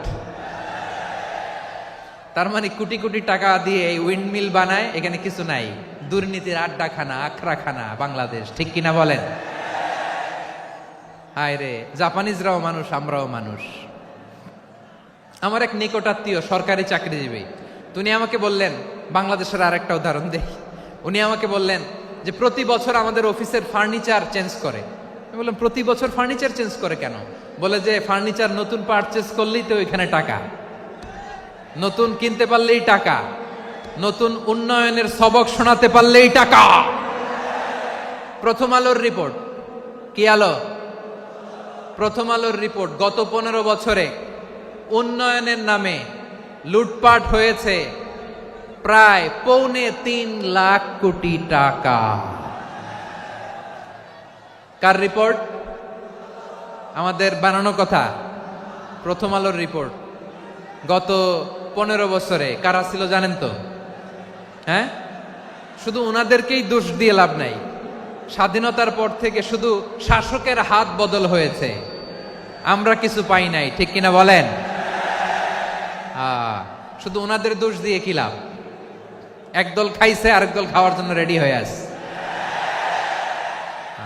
আমরা এরকম চাই না, জনগণকে ফুটপাতে বসাই দিচ্ছে। প্রিয় ভাইয়েরা, তাহলে জাপানের মানুষও মানুষ, আমরাও মানুষ। সিদ্ধান্ত আপনার, কোন মানুষ হবেন, ভালো মানুষ না খারাপ মানুষ? আজকের আলোচনার বিষয় হচ্ছে মানব সম্পদের উন্নয়ন, human resource development. It's a process to increase the capacity of knowledge, skill, capacity of the people of a country. একটা দেশের মানুষের জ্ঞান, তাদের দক্ষতা কি করে বাড়ানো যায়, বাড়িয়ে দেশের উন্নয়ন করানো যায়, এটাই হচ্ছে মানব সম্পদ উন্নয়নের মূল কথা। তাহলে মানব সম্পদ হচ্ছে একটা দেশের সবচাইতে শক্তিশালী পুঁজি। প্রাকৃতিক সম্পদ, খনিজ সম্পদের চেয়েও দামি হচ্ছে মানব সম্পদ। আমার প্রিয় যশোর, প্রাকৃতিক সম্পদ, খনিজ সম্পদের চেয়ে দামি সম্পদ কি সম্পদ? আল্লাহ তাআলা দয়া করে আমাদেরকে এই মানব সম্পদ দিয়েছেন। আসুন আমাদের এই মানুষগুলোকে আমরা সোনার মানুষ বানাই। রাজি আছেন তো সবাই? রাজি আছেন? মানুষ পারে না এমন কোনো কিছু নাই, চাইলে সব পারে। এজন্য মানুষকে তারবিয়া দিতে হবে, যথাযথভাবে তাদেরকে গড়তে হবে। আসুন আমরা সিরাতের আয়নায় বিশ্বনবীর জীবনী থেকে দেখি তিনি কিভাবে হিউম্যান রিসোর্সকে ম্যানেজ করতেন। যদি আপনাদের সময় হয়, 2-1টা উদাহরণ দিয়ে আজকে আমি আমার আলোচনার বিদায় নিব। হবে? সময় হবে কয়েক মিনিট? হ্যাঁ, শান্ত থাকবেন তো? শান্ত থাকবা? হ্যাঁ, ঠিক আছে। এই ধাক্কার মধ্যে ঢুকছে, এবার মজা বুঝতেছো তো? হ্যাঁ, মানা করছিলাম না? ঠিক আছে, টের পাও। হ্যাঁ, ঠিক আছে। যে আওয়াজ করবে আমি ওকে দেখতেছি, কে কে আওয়াজ করে দেখতেছি। শেষ কথা, শেষের দিকে চলে আসছি। বিষ্ণু ইসলাম কিভাবে হিউম্যান রিসোর্সকে ম্যানেজ করতেন, মজার কথা আছে কয়েকটা, বলে বিদায় নিব। বিশ্বনবী কিভাবে এই মানব সম্পদকে ম্যানেজ করতেন। বিশ্বনবী, he was a very good talent hunter, চৌকস ট্যালেন্ট হান্টার ছিল। কার মধ্যে কি ট্যালেন্ট আছে দেখলেই বুঝে ফেলতেন। সুবহানাল্লাহ পড়বেন না? কি নবী আমরা পেয়েছি! He was a very good talent hunter. আমার নবী, তিনি চৌকস ট্যালেন্ট হান্টার ছিলেন। কার মধ্যে কি প্রতিভা বের করতেন, ওই প্রতিভাকে ইসলামের কল্যাণে কাজে লাগাতেন। সুবহানাল্লাহ বলেন। যাকে যেই জায়গায় সেট করলে ভালো হবে তাকে ওই জায়গায় সেট করতেন। কয়েকজন সাহাবীর জীবনী শোনাই। আবু মাহজুরা রাদিয়াল্লাহু তাআলা আনহু, মক্কার মুয়াজ্জিন, আগে ছিল মুশরিক, পরে হয়েছেন মুমিন। উনি কিভাবে মুমিন হইলেন এই ঘটনাটা একটু আপনাদের শোনাতে চাই। তা আপনাদের তো সময় নাই হাতে, হ্যাঁ সময় আছে? এই জেনজি শেষ করে দিল আজকের প্রোগ্রামটা। 1 ঘন্টা ধাক্কা ধাক্কি করে কেমনে দাঁড়ায় আছে আমি বুঝলাম না।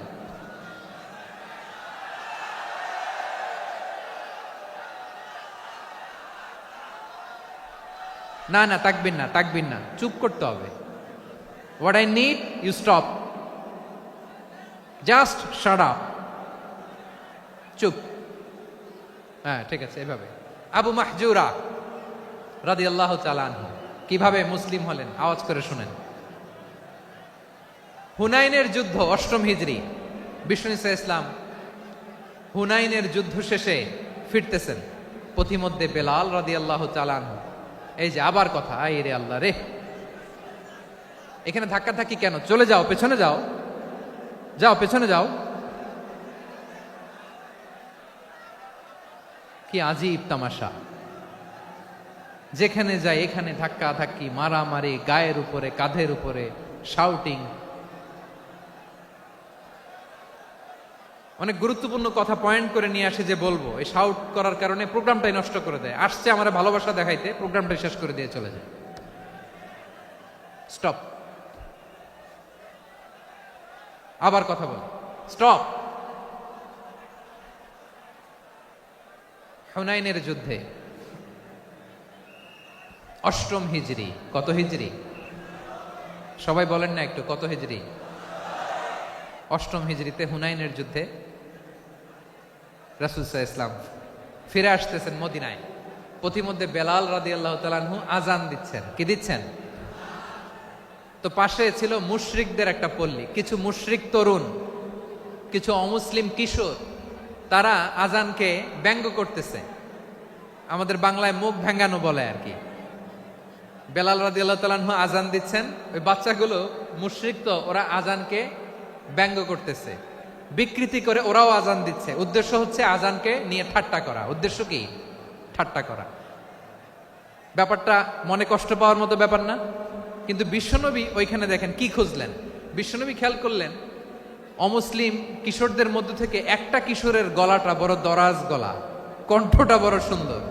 খেয়াল করে দেখলেন যে কিছু কিশোর বেলালের আজানকে ব্যঙ্গ করে, বিকৃতি করে, কিন্তু একজনের কণ্ঠ দেখতে পাচ্ছেন না এত দূরে, কিন্তু কণ্ঠটা বড় সুন্দর, দরাজ গলা। বিশ্বনবী সাহাবীদেরকে বললেন, ধরো এগুলারে, ধরো। সবগুলারে ধরে বিশ্বনবীর সামনে আনা হলো, ওরা হাঁটু গেড়ে বসলো। বিশ্বনবী বললেন, তোমাদের মধ্যে কে যেন ব্যঙ্গ করে আজান দিচ্ছিল, তার গলাটা বড় উঁচু, গলার বেসটা বড় মজবুত, মেলোডিয়াস, সুমধুর কণ্ঠ, কে? আবু মাহজুরা বলে, আমার বন্ধুরা সবাই আমার দিকে আঙ্গুল দেখায়, আমি পড়ে গেছি বিপদে। রাসূল সাল্লাল্লাহু আলাইহি ওয়াসাল্লাম বাকি অমুসলিম তরুণদেরকে ছেড়ে দিলেন, বললেন তোমরা যাও। এবার আবু মাহজুরারে পাইছে। আবু মাহজুরার চুলের মধ্যে হাত দিলেন বিশ্বনবী, মাথায় হাত দিয়ে বললেন, এবার আজান দাও দেখি। আবু মাহজুরা বলে, আমি তো আজান দিতে জানি না, কারণ আমি তো বেলালেরটা শুইনা দিছি, আমার তো মুখস্থ নাই, আমি তো আজান দিতে জানি না। বিশ্বনবী বললেন, জানো না? তাহলে আসো, আমি তোমারে শিখাই দেই। সুবহানাল্লাহ পড়েন। আবু মাহজুরা হাঁটু গেড়ে বসে, বিশ্বনবীর মোবারক হাত আবু মাহজুরার চুলের মধ্যে। বিশ্বনবী আজানের মুআল্লিম আবু মাহজুরাকে বলতেছে, ঠিক আছে তোমারে শিখাই দিচ্ছি, আমি যা যা বলবো আমার সাথে সাথে বলো, পারবা? আবু মাহজুরা বলে, পারবো। বিশ্বনবী আজান দিচ্ছেন, মাথায় হাত দিয়ে, আল্লাহু আকবার, আল্লাহু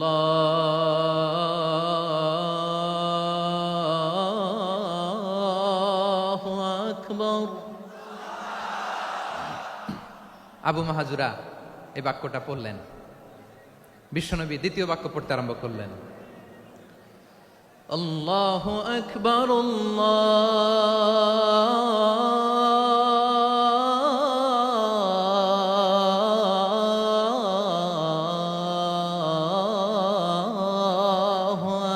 আকবার।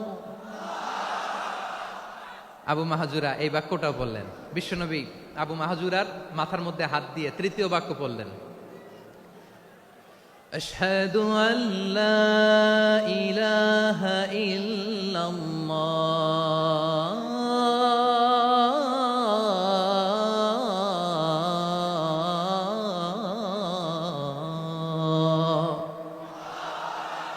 আবু মাহাজুরা তৃতীয় বাক্য পড়লেন। বিশ্বনবী একটা বাক্য পরে আবু মাহাজুরা পরে, বিশ্বনবী পরে আবু মাহাজুরা পরে। আবু মাহাজুরা কিন্তু অমুসলিম, মুশরিক। আবু মাহাজুরা বলে, এক একটা বাক্য পড়ি আমার কলিজাটা গলে ঠান্ডা হয়ে যায়। এতদিন মোহাম্মদকে গালি দিতাম, এখন মোহাম্মদ আমার মাথায় যখন হাত রাখছে আমার সারা শরীর ঠান্ডা হয়ে গেছে।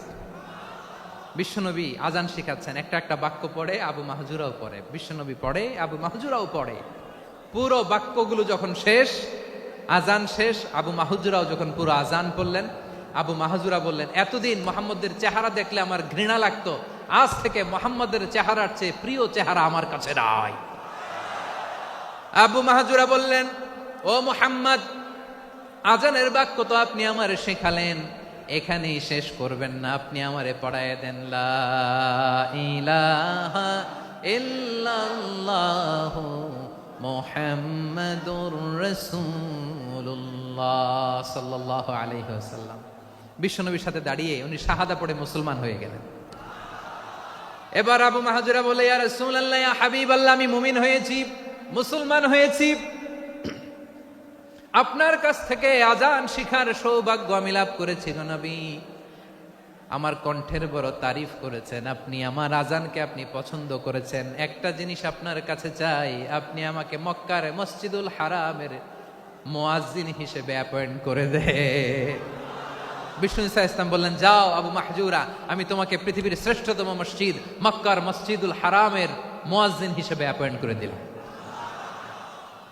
দেখছেন কিভাবে ট্যালেন্ট হান্টিং করতে হয়, কিভাবে হিউম্যান রিসোর্স মানব সম্পদকে ব্যবহার করতে হয়। আসছিল আজানকে ভেঙ্গাইতে, আসছিল কেন?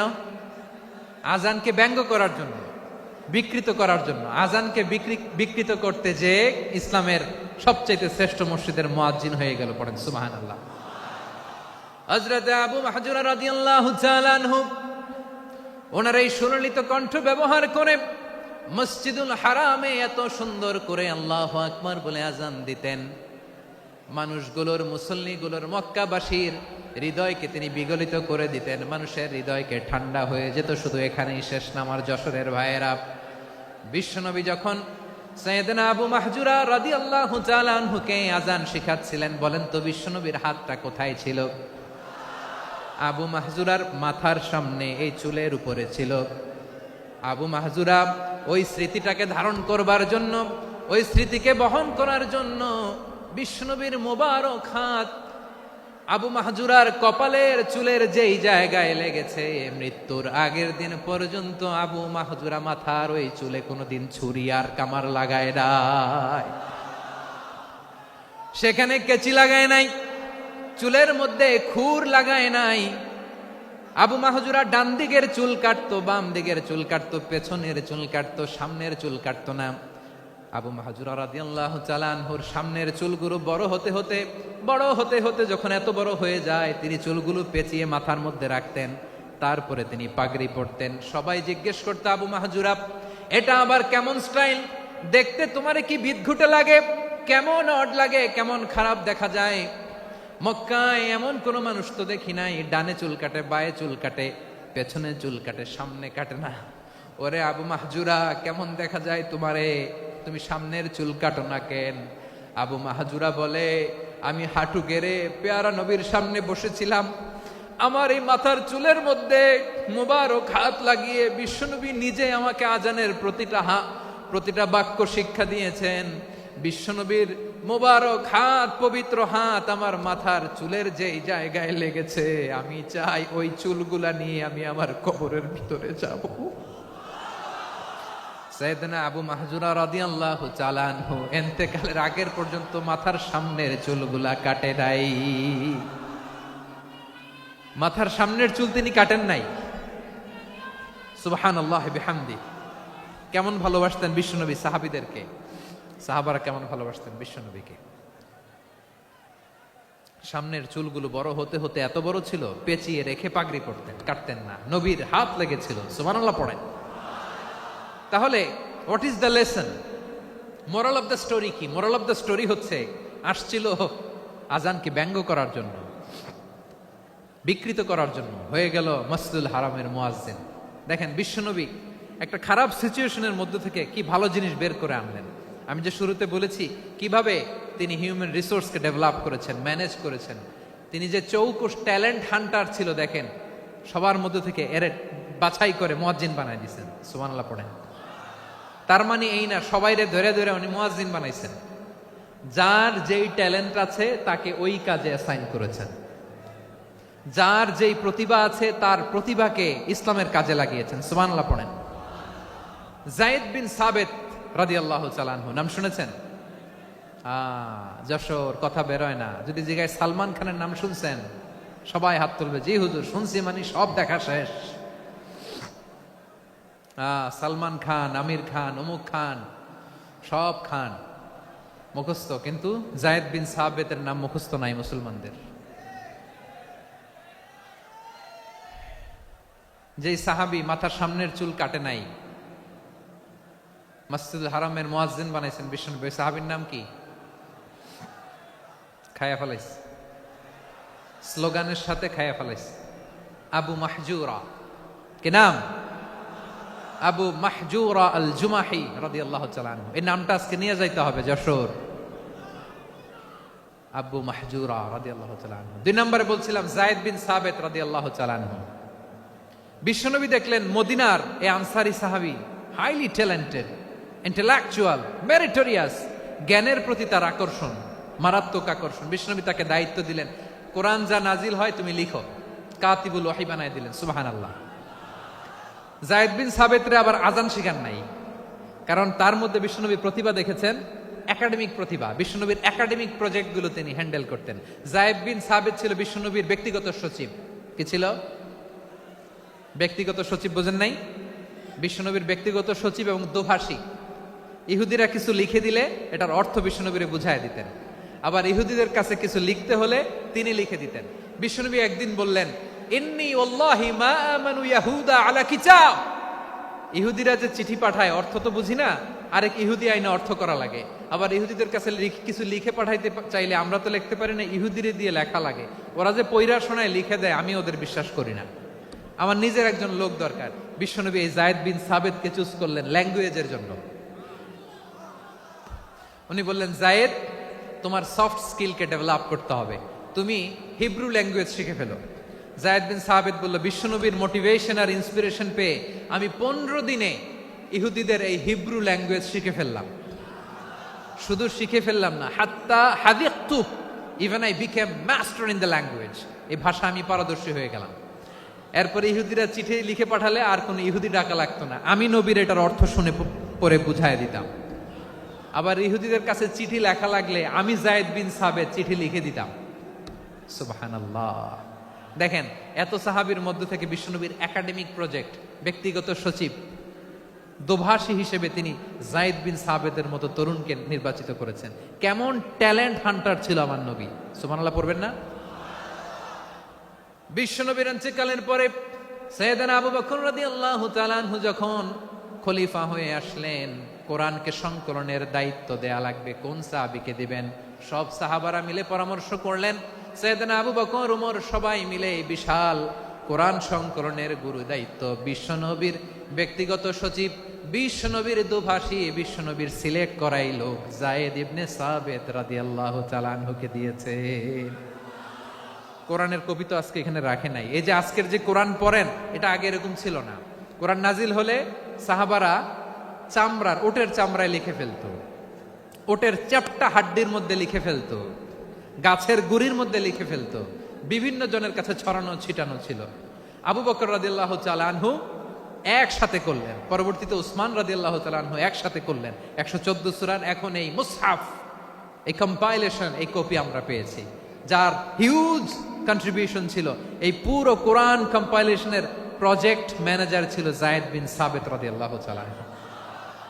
কোরআন কম্পাইলেশনের প্রজেক্ট ম্যানেজার। দেখেন, উনারে মাথায় হাত দিয়ে আজান শিখায় নাই। সুবহানাল্লাহ কইবেন না? তাহলে প্রথম সাহাবী আবু মাহজুরাকে মুয়াজ্জিন বানাইলেন, যায়েদ বিন সাবেতকে ব্যক্তিগত সচিব আর দোভাষী বানালেন, মুসআব ইবনে উমাইর রাদিয়াল্লাহু তাআলা আনহুকে ইসলামের প্রথম অ্যাম্বাসেডর বানালেন। তাহলে তৃতীয় নাম্বার একজন সাহাবীর নাম বলছি, মুসআব ইবনে উমাইর। মুসআব কি নাম? নামটা কেমন লাগে? এই কয়েকজনের ভাল লাগে, বাকিদের ভাল লাগে না? ভাল লাগে? এই এই আর কয়েকটা মিনিট দেওয়া যাবে না আমাকে আল্লাহর রাস্তে? হ্যাঁ, ঠিক আছে। আমি তোমাদেরকে ভালোবাসা দেখাবো, দোয়া করব যদি চুপ থাকো, একেবারে চুপ, কষ্ট সহ্য করো। বাকিরা যা সওয়াব পাবে তোমরা ডবল পাবা, যেহেতু কষ্ট বেশি, কিন্তু চুপ। 3 নম্বর সাহাবীর নাম মুসআব। এই ধাক্কাধাক্কি কেন? ধাক্কাধাক্কি কেন রে ভাই? না না না, এরকম হইলে আসবো না যশোর, আমি আর আসবো না। হয় পিছনে চলে যাও, নাহলে চুপ, ধাক্কাধাক্কি নাই। 3 নম্বর সাহাবীর নাম মুসআব। কি নাম? He was the first ambassador in Islam. ইসলামের প্রথম ডিপ্লোমাট, প্রথম কূটনৈতিক, ইসলামের প্রথম কূটনৈতিক, ইসলামের প্রথম ডিপ্লোমাট, প্রথম অ্যাম্বাসেডর মুসআব ইবনে উমাইর।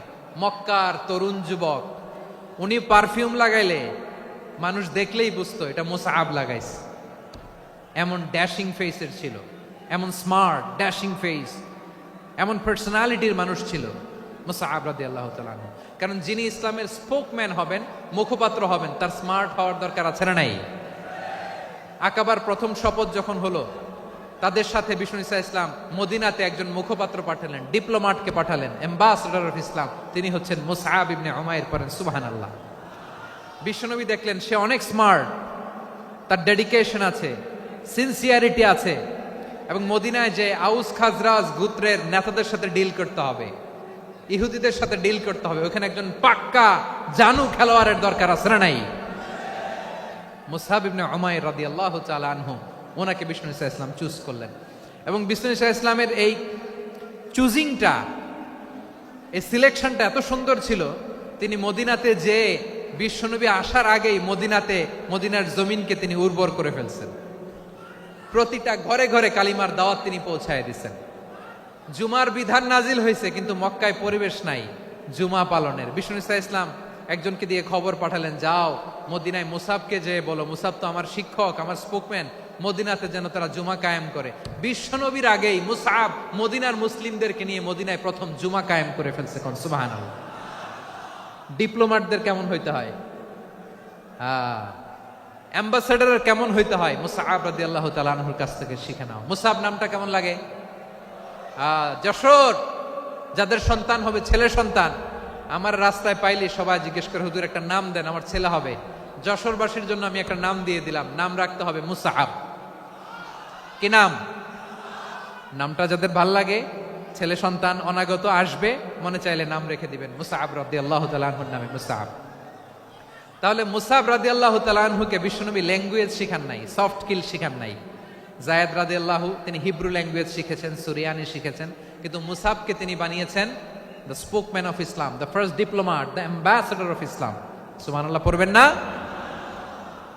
আব্দুল্লাহ ইবনে আব্বাস রাদিয়াল্লাহু তাআলা আনহু, বিশ্বনবীর কাজিন, চাচাতো ভাই। আবার মাইমুনা রাদিয়াল্লাহু তাআলা আনহু, মাইমুনা নবীর স্ত্রী, তিনি ছিলেন আব্দুল্লাহর আপন খালা। তো নবীর বউ যদি ওনার খালা হয়, নবী তার কি? বুঝে নাই, নবী তার কি? খালু। তাহলে সম্পর্ক অনেক গভীর, কাজিন আবার খালু। ছোট্ট মানুষ, তাই রাতে মাঝে মাঝে ঘরে থাকতো।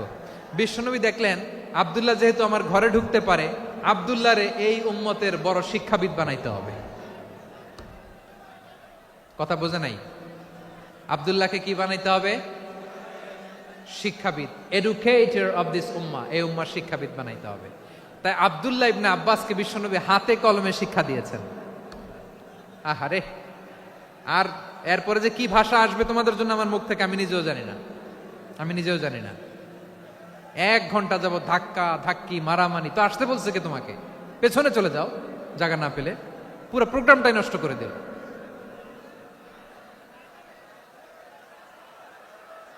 জি, আমার দিকে তাকান, আমি শেষ করে দিচ্ছি। হবে না, ইন্টেলেকচুয়াল আলোচনা এখানে হবে না, আমি বুঝতে পারছি, আমি শেষ করে দিচ্ছি। আব্দুল্লাহ ইবনে আব্বাস রাদিয়াল্লাহু তাআলা আনহু, মনোযোগ দিয়ে কয়েকটা মিনিট শুনুন, আমি এখনই শেষ করে দিচ্ছি। এরপর আওয়াজ করবে, এই যে এগুলো কি আমি বুঝলাম না। আমি বললাম না সব করা যাবে, বসে যাও, শুয়ে যাও, চলে যাও, আওয়াজ করা যাবে না। অন্যকে বসো এটাও বলার দরকার নেই, জাস্ট এদিকে তাকাও। আল্লাহ। আব্দুল্লাহ ইবনে আব্বাস রাদিয়াল্লাহু তাআলা আনহু, ওনাকে বিশ্বনবী হাতে কলমে শিক্ষা দিয়েছেন, যেহেতু উম্মতের শিক্ষাবিদ হবেন, এডুকেটর হবেন। তো বিশ্বনবী রাতে যখন তাহাজ্জুদ পড়তেন, ছোট্ট আব্দুল্লাহ ঘরে থাকতো। বুঝতে পেরেছেন? ছোট্ট মানুষ তো ঘরে থাকতো। তো বিশ্বনবী তাহাজ্জুদের জন্য একবার দাঁড়িয়েছেন, ছোট্ট আব্দুল্লাহ ওযু করে দাঁড়াইছে। আচ্ছা বলেন তো, ইমাম আর মুসল্লি মোট যদি দুইজন হয়, একজন ইমাম একজন মুসল্লি, তো মুসল্লি ইমামের কোন দিকে দাঁড়াবে? ডানে দাঁড়াবে। ছোট্ট আব্দুল্লাহ বোঝে নাই, বিশ্বনবী তাহাজ্জুদ শুরু করেছেন, উনি একতেদা করছেন আর দাঁড়াইছেন বায়ে। কোথায় দাঁড়িয়েছেন? আব্দুল্লাহ বলেন, যখন আমি বায়ে দাঁড়ালাম, আখাযা রাসূলুল্লাহ সাল্লাল্লাহু আলাইহি ওয়াসাল্লাম উযুনি আল ইউমনা ইয়াফতিলুহা, বিশ্বনবী নামাজরত অবস্থায় আমার কান ধরে টেনে আমার ডান দিকে এনে দাঁড় করায় দিলেন। পড়েন সুবহানাল্লাহ। দেখেন হাতে কলমে শিক্ষা। আর জীবনে ভুলাবে? কথা কয় না, আর ভুলাবে? আর ভুল হবে না।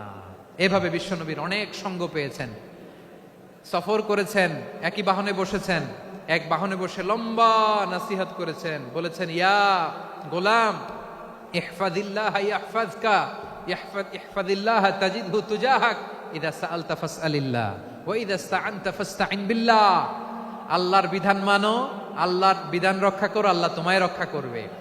আব্দুল্লাহ, চাইতে হলে আল্লাহর কাছে চাও, সাহায্য চাইতে হলে আল্লাহর কাছে সাহায্য চাও। মনে রাখো, গোটা বিশ্বের সবাই যদি তোমার সাহায্য করতে চায়, ততটুকুই করতে পারবে যতটুকু আল্লাহ তোমার নসিবে রেখেছে। গোটা বিশ্ব যদি তোমার বিরুদ্ধে ষড়যন্ত্রে দাঁড়িয়ে যায়, ক্ষতি ততটুকু করতে পারবে যতটুকু তোমার জন্য বরাদ্দ আছে। এর বাইরে কিছু করতে পারবে না। আওয়াজ করে বলেন ঠিক কিনা? এভাবে হাতে কলমে শিখিয়েছেন, বিশ্বনবীর সঙ্গ পেয়েছেন। ওনাকে বিশ্বনবী সাল্লাল্লাহু আলাইহি ওয়াসাল্লাম শিক্ষাবিদ, এডুকেটর অফ দিস উম্মাহ হিসেবে সিলেক্ট করেছেন, হাতে কলমে শিখিয়েছেন। বিশ্বনবী একবার প্রকৃতির ডাকে সাড়া দিয়ে এসেছেন। এখন কি করতে হবে? নামাজের জন্য অজু করতে হবে। বিশ্বনবী এসেই দেখেন অজুর বদনায় পানি ভরা, খুশি হয়ে গেলেন, বললেন, কে রেখেছে পানি? একজন বলল, আব্দুল্লাহ রেখেছে। বিশ্বনবী অত্যন্ত খুশি হলেন, খুশি হয়ে একটা দোয়া করলেন, বললেন, আল্লাহুম্মা ফাক্কিহু ফিদ্দীন ওয়া আল্লিমহু তা'ওয়ীল। আল্লাহ, তুমি আব্দুল্লাহকে দ্বীনের বুঝ দিও আর কোরআনের তাফসীর শিক্ষা দিও। বিশ্বনবীর এই দোয়া এমন লাগছে, উনি রাইসুল মুফাসসিরিন, এই পৃথিবীতে যত মুফাসসির ছিল, যত মুফাসসির আসবে, সকল মুফাসসিরের সম্রাট হিসেবে স্বীকৃত হয়েছেন। আব্দুল্লাহ ইবনে আব্বাস, বিশ্বনবী ওনারে আজান শিখান নাই, বিশ্বনবী ওনারে ল্যাঙ্গুয়েজ শিখান নাই, বিশ্বনবী ওনারে অ্যাম্বাসাডর বানান নাই, হাতে কলমে শিক্ষা দিয়েছেন। ছোট্ট মানুষ, বিশ্বনবী ইন্তেকাল করলেন, আবু বকরের সময় গেল, ওমরে ফারুকের খেলাফত, তখনও তিনি তরুণ। ওমরে ফারুক রাদিয়াল্লাহু তাআলা আনহু ওনার ক্যাবিনেট মিনিস্ট্রির বৈঠকে এই আব্দুল্লাহ ইবনে আব্বাসকে পাশ দিয়ে বসায় রাখতেন। বয়স্ক সাহাবারা এটা পছন্দ করতো না। তারা বলতো, ঘটনা কি? আব্দুল্লাহর মতো ছেলে নাতি আমাদের আছে, এরা কেন রাখে ওমরে ফারুক? ওমরে ফারুক এটা টের পেলেন, তিনি বুঝতে পারলেন যে ক্যাবিনেট মেম্বাররা এটা পছন্দ করে না, ছোট্ট আব্দুল্লাহরা কেন রাখি, কেন যে রাখি, এটা একদিন বুঝাবো। একদিন মিটিং এ তিনি সবাইকে বললেন, ইদা জাআ নাসরুল্লাহি ওয়াল ফাতহ। এই আয়াত দ্বারা উদ্দেশ্য কি বলেন তো মুরব্বী সাহাবীরা? এক সাহাবী বলেন, এই সূরা দ্বারা উদ্দেশ্য, আল্লাহ বলেছেন আমাদেরকে বিভিন্ন ল্যান্ড, বিভিন্ন এলাকা বিজয় করতে হবে। ওমরে ফারুক বললেন, না, হয়নি। আরেকজন বললেন, বিজয় হওয়ার পর আমাদের বেশি বেশি আল্লাহর বরত্বের ঘোষণা দিতে হবে, এটা উদ্দেশ্য। ওমরে ফারুক বললেন, না, হয় নাই। যারা জিজ্ঞেস করেন কেউ পারে না। সব শেষে বিশ্বনবী ছোট্ট আব্দুল্লাহরে বলেন, আব্দুল্লাহ, ইদা জাআ নাসরুল্লাহি ওয়াল ফাতহ, এর দ্বারা উদ্দেশ্য কি বলো তো? ছোট্ট আব্দুল্লাহ বলেন, হুয়া আজালু রাসূলিল্লাহ। এই আয়াত দ্বারা বিশ্বনবীর বিদায়কে উদ্দেশ্য নেওয়া হয়েছে। ওমরে ফারুক বললেন, হাযা হুয়া, এটাই তো সঠিক উত্তর, এটাই সঠিক তাফসীর এই আয়াতের। কারণ ইদা জাআ নাসরুল্লাহি ওয়াল ফাতহ, যখন আল্লাহর সাহায্য আর বিজয় আসবে, ওয়া রাআইতান নাসা ইয়াদখুলুনা ফি দীনিল্লাহি আফওয়াজা, আপনি দেখবেন দলে দলে, ঢলে ঢলে, বানের পানির মতো মানুষ ইসলামের দিকে ঢুকতেছে, ইসলামের বিজয় হয়েছে। তো ইসলামের বিজয়ের মিশন নিয়ে নবী আসছে, বিজয়ী যখন হয়ে গেছে, এখন তো নবীর বিদায় হবে। জোরে বলেন ঠিক কিনা? কোন সাহাবী এই সূক্ষ্ম কথাটা ধরতে পারে নাই, ওই আব্দুল্লাহ ছাড়া। আব্দুল্লাহ যখন উত্তর দিছে, সব সাহাবীদের টনক নড়েছে। এরপর থেকে কোনো ক্যাবিনেট মিটিং এ আর কোনো সাহাবারা কোনো প্রশ্ন করে নাই। আওয়াজ করে পড়েন সুবহানাল্লাহ। বিশ্বনবী আব্দুল্লাহ ইবনে আব্বাসকে দ্য এডুকেটর অফ দ্য উম্মাহ, উম্মার শিক্ষাবিদ হিসেবে গ্রহণ করেছেন। আওয়াজ করে পড়তে হবে আল্লাহু আকবার। সাহাবীদের নামগুলো মনে থাকবে? 1 নম্বরে আবু মাহজুরা, মুয়াজ্জিন বানাইছেন। যায়েদ ইবনে সাবিত, দোভাষী, ট্রান্সলেটর অফ প্রফেট, এবং তিনি ছিলেন বিশ্বনবীর ব্যক্তিগত সচিব। মুসআব ইবনে উমাইর, the first ambassador and diplomat of Islam. আব্দুল্লাহ ইবনে আব্বাস, এই উম্মার সবচেয়ে বড় এডুকেটর, শিক্ষাবিদ। আরেকজন ছিল আব্দুল্লাহ ইবনে মাসউদ রাদিয়াল্লাহু তাআলা। 2 আব্দুল্লাহ, আব্বাস গেল, আরেকজন হচ্ছে মাসউদ। মক্কার তরুণ, ছাগল পালতো মুশরিকের বিশ্বনবী আর আবু বকর রাদিয়াল্লাহু তাআলা আনহু একবার গেলেন, যে দেখে এই তরুণ দাঁড়ায় আছে। বিশ্বনবী বলেন, আমি খুব ক্ষুধার্ত, তোমার কাছে কি দুধ আছে ছাগলের? আব্দুল্লাহ আছে, ওয়ালাকিন আনা মুতামান, কিন্তু যে দুধ আছে এটা আমানতের, আমি দিতে পারবো না। বিশ্বনবী এইটা শুনেই তারা টার্গেট করে ফেলছে। আনা মুতামান, দুধ আছে কিন্তু এটা আমার মালিকের, আমি তো দরদ দেখায় আমার মালিকের দুধ আপনি পথিক, আপনারে দিতে পারি না। বিশ্বনবী টার্গেট করে ফেলছেন, এরে আমার কাজে লাগাইতে হবে। বিশ্বনবী বলেন, আচ্ছা ঠিক আছে, দুধ দিও না, কিন্তু এমন ছাগি আছে কিনা যেই ছাগির সাথে কোনো ছাগলের মিলন হয় নাই, তার ওলানে দুধও আসে নাই, বাচ্চাও নাই, এরকম ছাগির থেকে যদি আমি দুধ খাই তাহলে তো সমস্যা নাই। বলতেছে, এরকম ছাগির থেকে দুধ খাইলে সমস্যা নাই, কারণ এরকম ছাগির ওলান থেকে দুধ আসবেও না। বলতেছে, ঠিক আছে, এরকম একটা ছাগি নিয়ে আসা হলো। বিশ্বনবী বিসমিল্লাহ বলে ওই ছাগির ওলানে হাত দিলেন। হাত দিতে দেরি, পুরো ওলানটা দুধে ভরে যেতে দেরি হয় না। বিশ্বনবী আর আবু বকর রাদিয়াল্লাহু তাআলা আনহু দহন করে পেট ভরে খেলেন। এই দৃশ্য আব্দুল্লাহ ইবনে মাসউদের হৃদয়ে দাগ কাটলো। এই মুআজিজা দেখে তিনি বললেন, আশহাদু আল্লা ইলাহা ইল্লাল্লাহ ওয়া আশহাদু আন্না মুহাম্মাদুর রাসূলুল্লাহ। তিনি ষষ্ঠ মুসলিম ছিলেন, 6 নম্বর মুসলমান। ওনাকে টার্গেট করে বিশ্বনবী দেখলেন এমন ইন্টেলেকচুয়াল ব্রেন, উনি সূক্ষ্ম সূক্ষ্ম জিনিস বুঝে বেশি, ফিকহি জ্ঞান ওনার মধ্যে বেশি। বিশ্বনবী ওনাকে কোরআনের জ্ঞান শিক্ষা দিতে লাগলেন।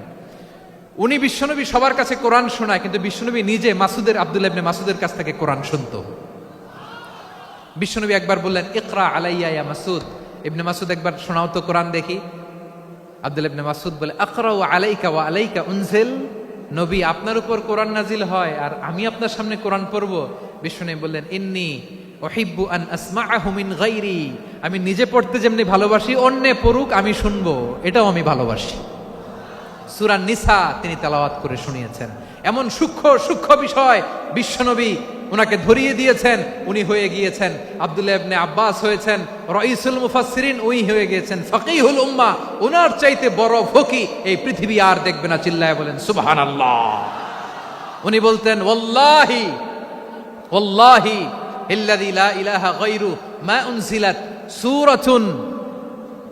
উনজিলাত সূরাতুন ইল্লা ওয়া আনা আ'লামু আইনা উনজিলাত ওয়া ফীমা উনজিলাত। বিশ্বনবী এমন ভাবে কোরআনের দার্স আমাকে দিয়েছেন, কোরআনে যত সূরা নাজিল হয়েছে, যেখানে নাজিল হোক না কেন আমি জানি এটা কোথায় নাজিল হয়েছে এবং কোন প্রেক্ষাপটে নাজিল হয়েছে। এমন একটা সূরা নাই যে সূরার কোথায় নাজিল হয়েছে আমি মাসুদের জানা নাই, কোন প্রেক্ষাপটে নাজিল হয়েছে আমার জানা নাই। এরকম ঘটবে না। চিল্লায় বলেন আল্লাহু আকবার। এই আব্দুল্লাহ ইবনে মাসউদ রাদিয়াল্লাহু তাআলা আনহু ওমর ফারুকের সময় কুফার চিফ জাস্টিস ছিলেন। কুফা নগরীর চিফ জাস্টিস বুঝেন নাই? বিচারপতি। কি ছিলেন? সবাই বলে নাই, কি ছিলেন? বিচারপতি ছিলেন। এবং ওনার যে ফিকহি জ্ঞানের ধারা, এটাই আলকামা, ইব্রাহিম আন-নাখাই, হাম্মাদ ইবনে সুলাইমান হয়ে ইমাম আবু হানিফা পর্যন্ত পৌঁছেছে। এবং ওনার ফিকহি জ্ঞানের ধারাই হানাফি মাযহাবে অ্যাকসেপ্ট হয়েছে। আজও এগুলো হানাফি মাযহাবে চর্চিত হয়। হানাফি মাযহাবের সব ফিক আব্দুল্লাহ ইবনে মাসউদের ফিকহি জ্ঞানের ধারা থেকে নেওয়া হয়েছে। চিল্লায় পড়েন সুবহানাল্লাহ। তাহলে উনাকে বিশ্বনবী বানিয়েছেন জুরিস্ট, আইনবিদ, ফাকিহ। উনারে আজান শিখান নাই। হিউম্যান রিসোর্স ডেভেলপমেন্ট কিভাবে করবেন, মানব সম্পদের উন্নয়ন কিভাবে করতে হয়, কিভাবে যার যেখানে প্রতিভা কাজে লাগাতে হয় উনি দেখিয়েছেন। সুবহানাল্লাহ পড়বেন না? খালিদ বিন ওয়ালিদ নাম শুনছেন? কে কে শোনেন নাই হাত তোলেন। কি ছিলেন? বীর যোদ্ধা ছিলেন খালিদ বিন ওয়ালিদ। কিন্তু তিনি ইসলাম ধর্ম গ্রহণ করেছেন অনেক দেরিতে, 8ম হিজরিতে। তার মানে 8ম হিজরির আগে উনি মুশরিকদের পক্ষে লড়াই করেছেন। ওনার হাতে কত মুসলিম সাহাবী যে নিহত হয়েছে হিসাব নাই। বিশ্বনবী টার্গেট করে রাখছে, তুমি আমাদের মুসলিমদের এত ক্ষতি করলা, তুমি যখন মুসলমান হবা তোমারে দিয়ে আমি এমন কাম করামু যে এটা আর কেউ করতে পারবে না। সুবহানাল্লাহ নাই? যশোর ক্লান্ত হয়ে গেছে।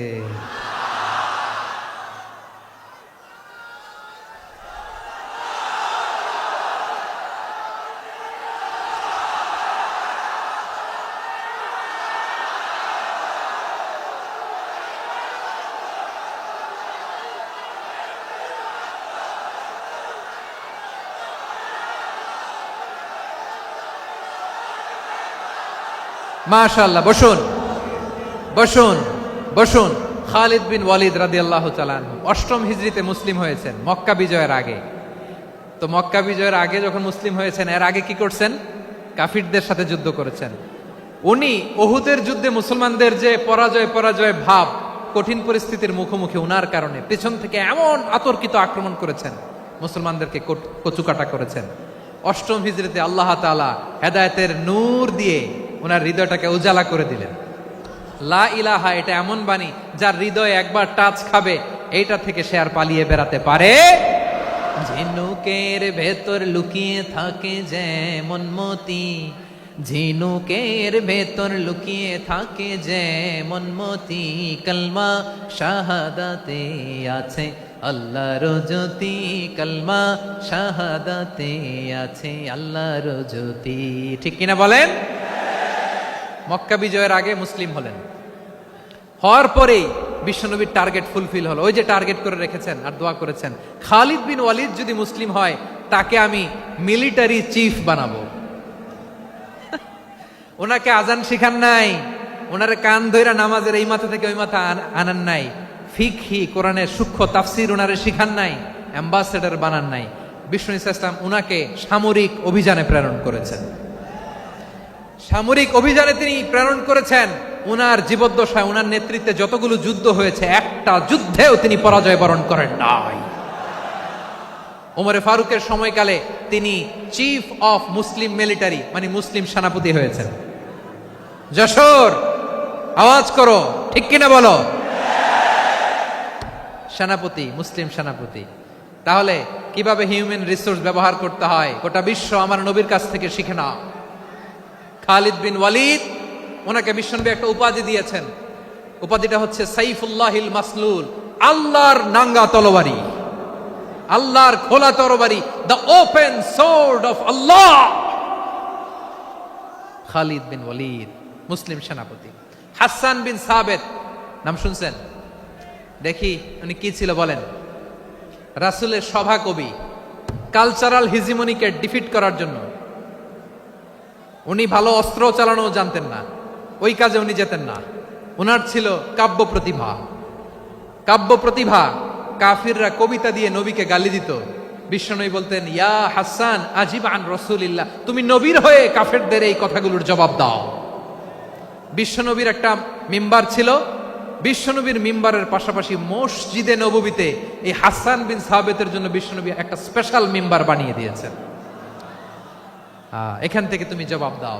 এবং বিশ্বনবী বলেছেন, আল্লাহুম্মা আইয়িদহু বিরূহিল কুদুস, আল্লাহ হাসান আমার পক্ষে জবাব দেয়, তুমি জিব্রাইল মারফত তাকে সাহায্য পাঠাইয়া দিও।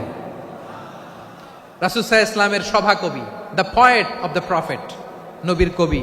উনি কবিতা দিয়ে এমন উচ্চাঙ্গের ভাষায় কবিতা দিয়ে তিনি জবাব দিতেন, কাফিরদের গা শিহরে যেত, তাদের হৃদয়ে আগুন ধরে যেত। তাহলে এরকম কবিরও দরকার আছে না নাই?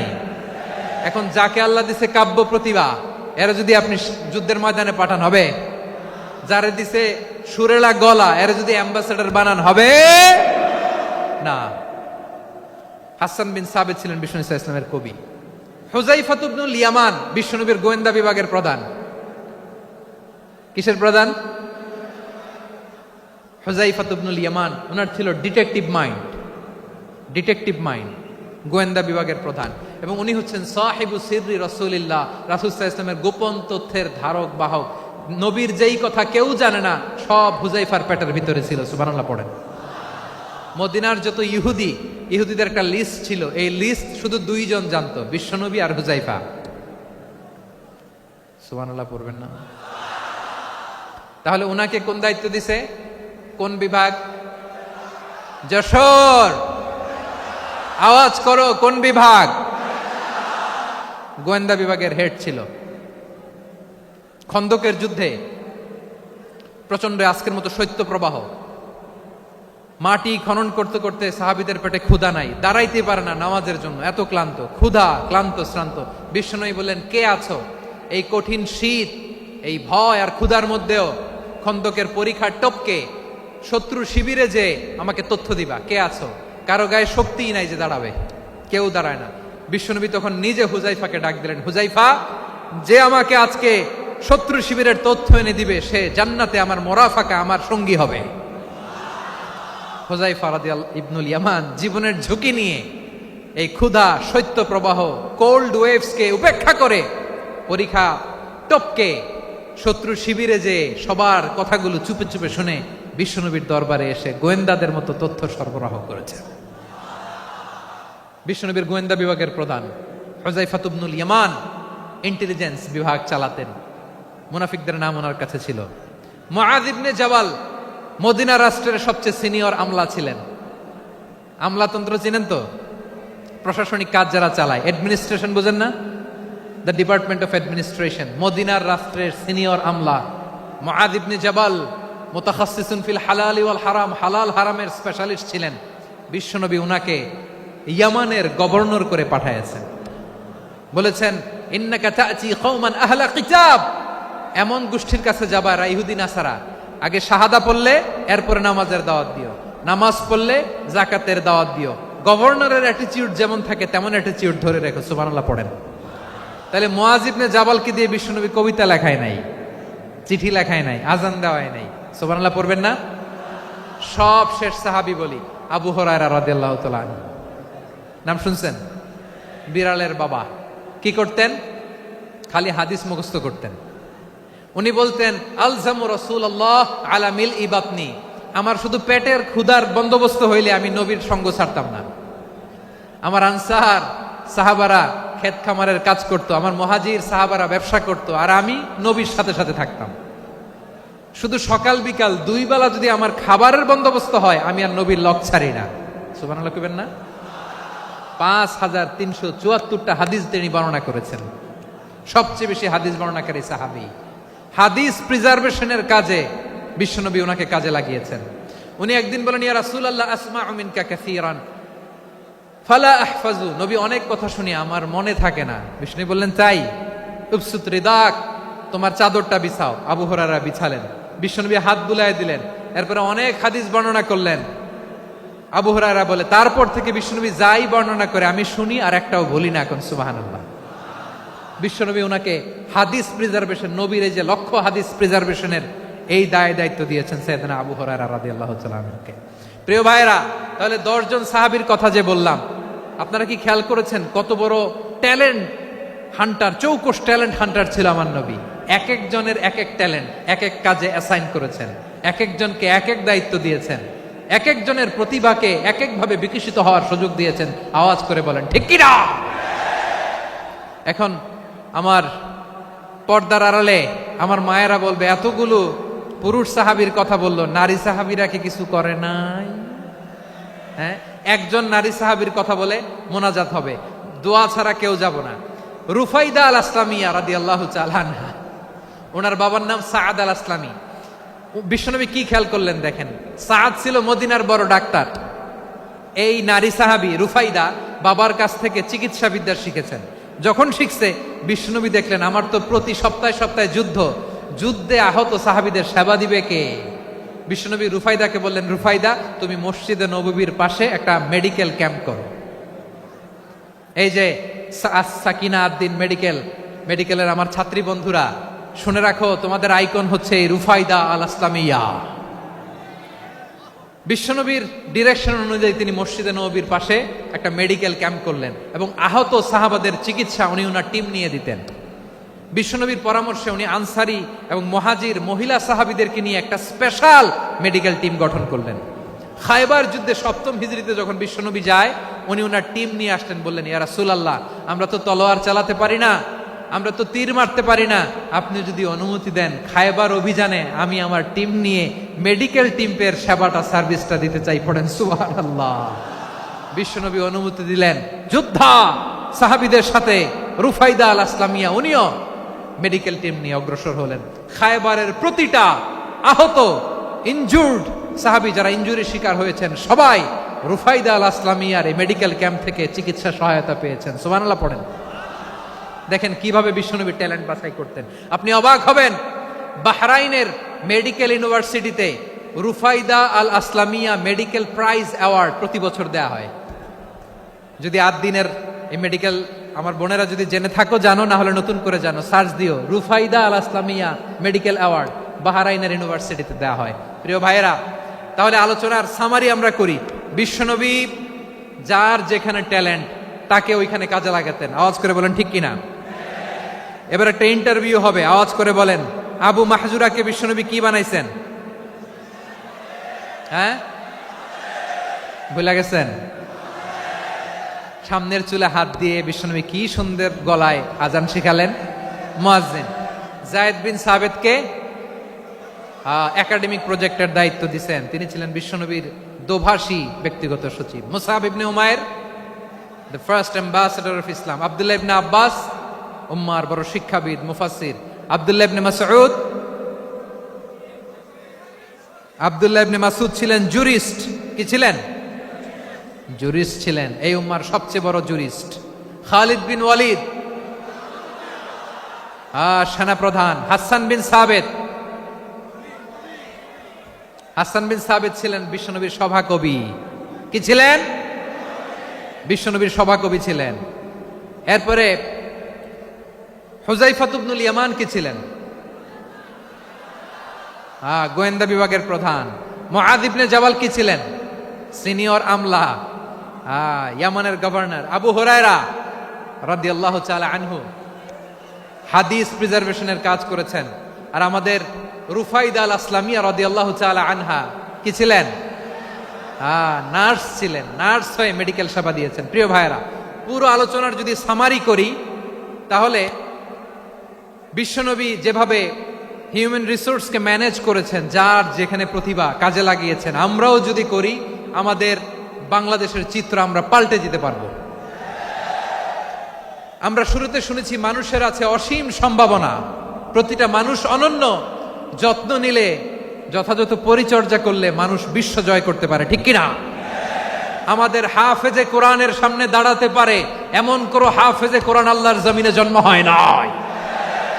গোটা বিশ্ব কাঁপিয়ে তারা সেরা, আমাদের ক্রিকেটাররা সেরা, আমাদের তৈরি পোশাক শিল্প সেরা। এরকম অনেক অনেক সেরা জিনিস আছে, আমরা এগুলোরে নার্চারিং করতে পারি নাই, পরিচর্যা করতে পারি নাই, সঠিক তারবিয়াতের অভাব। তাহলে মানুষের অসীম সম্ভাবনাকে কাজে লাগাতে হবে। ঠিক কিনা বলেন? ইউনুস গভর্নমেন্টকে আমি বলবো, অল্প সময়ের জন্য আপনারা এসেছেন, সংস্কারও করতে হবে, আবার নির্বাচনও করতে হবে। সব সংস্কার হতে করতে পারবেন না, যতটুকু পারবেন এর মধ্যে আমাদের যে হিউজ ম্যান পাওয়ার, আমাদের যে মানব সম্পদ, হিউম্যান রিসোর্স, এটাকে ডেভেলপ করে আপনাদের যেতে হবে। যেটা পারবেন না সেটাকে পরবর্তী নির্বাচিত গভর্নমেন্টের কাছে রেখে যেতে হবে, যে তারা যেন করে, তাদের কাছে আপনারা এটা রেখে যাবেন। তাহলে মানুষ চাইলে বিশ্ব জয় করতে পারে। আর মানুষকে হারাতে পারে কেউ? জোরে বলো যশোর। মানুষকে হারাতে পারে কেউ? আল্লাহ আমাদেরকে জনসংখ্যা দিয়েছেন। প্রিয় ভাইয়েরা, এই জনসংখ্যা অনেক বড় সম্পদ, এটা আমাদের জন্য অভিশাপ নয়, আশীর্বাদ। আমাদের জনসংখ্যাকে যদি আমরা জনশক্তিতে রূপান্তর করতে পারি, আজকে বাংলাদেশ যে অবস্থানে দাঁড়িয়ে আছে, বাংলাদেশ তার 20 গুণ উন্নতির শিখরে চলে যাবে। চিল্লায় বলো ঠিক কিনা? আমাদের শ্রমিক ভাইয়েরা বাইরে কাজ করে, আমাদের শ্রমজীবী ভাইয়েরা, প্রবাসীরা, তাদের ব্যাপারে গুরুত্ব দিতে হবে। আমাদের শ্রমের দাম সবচেয়ে কম, সবচেয়ে কম। তারা এম্বাসিতে গুরুত্ব পায় না, এয়ারপোর্টে গুরুত্ব পায় না। এই সরকার অবশ্য তাদেরকে অনেক গুরুত্ব দিচ্ছে। আমাদের অদক্ষ শ্রমিককে যখন আমরা দুবাই পাঠাই অল্প বেতন পায়, কিন্তু ইন্ডিয়ানরা দক্ষ শ্রমিক পাঠাইলে তার 3 গুণ বেতন পায়। আমরা আমাদের শ্রমিকদেরকে অদক্ষ ভাবে আর পাঠাতে চাই না, দক্ষ শ্রমিক পাঠিয়ে আমরা রেমিটেন্সের বন্যা বইয়ে দেব। আমাদের শ্রমিকদের পাঠানো রেমিটেন্সের টাকায় সচল থাকে আমার দেশের অর্থনীতির চাকা। তাদেরকে সবচেয়ে গুরুত্ব দিতে হবে। আমরা পেয়েছি ফ্রিডম ফাইটার, মুক্তিযোদ্ধা, আর আমার প্রবাসী ভাইরা হচ্ছে রেমিটেন্স ফাইটার। জোরে বলো ঠিক কিনা? তাহলে আমাদের এই জনশক্তিকে জনসম্পদে ট্রান্সফর্ম করতে হবে, ঠিক কিনা বলেন? সরকার জনগণকে এভাবে পলিশ করতে হবে। মা বাবারা ছেলে মেয়েদের মধ্যে কার কোন যোগ্যতা তাকে ওইভাবে কাজে লাগাতে হবে। সবার এ প্লাস পাওয়ার কোনো দরকার নাই।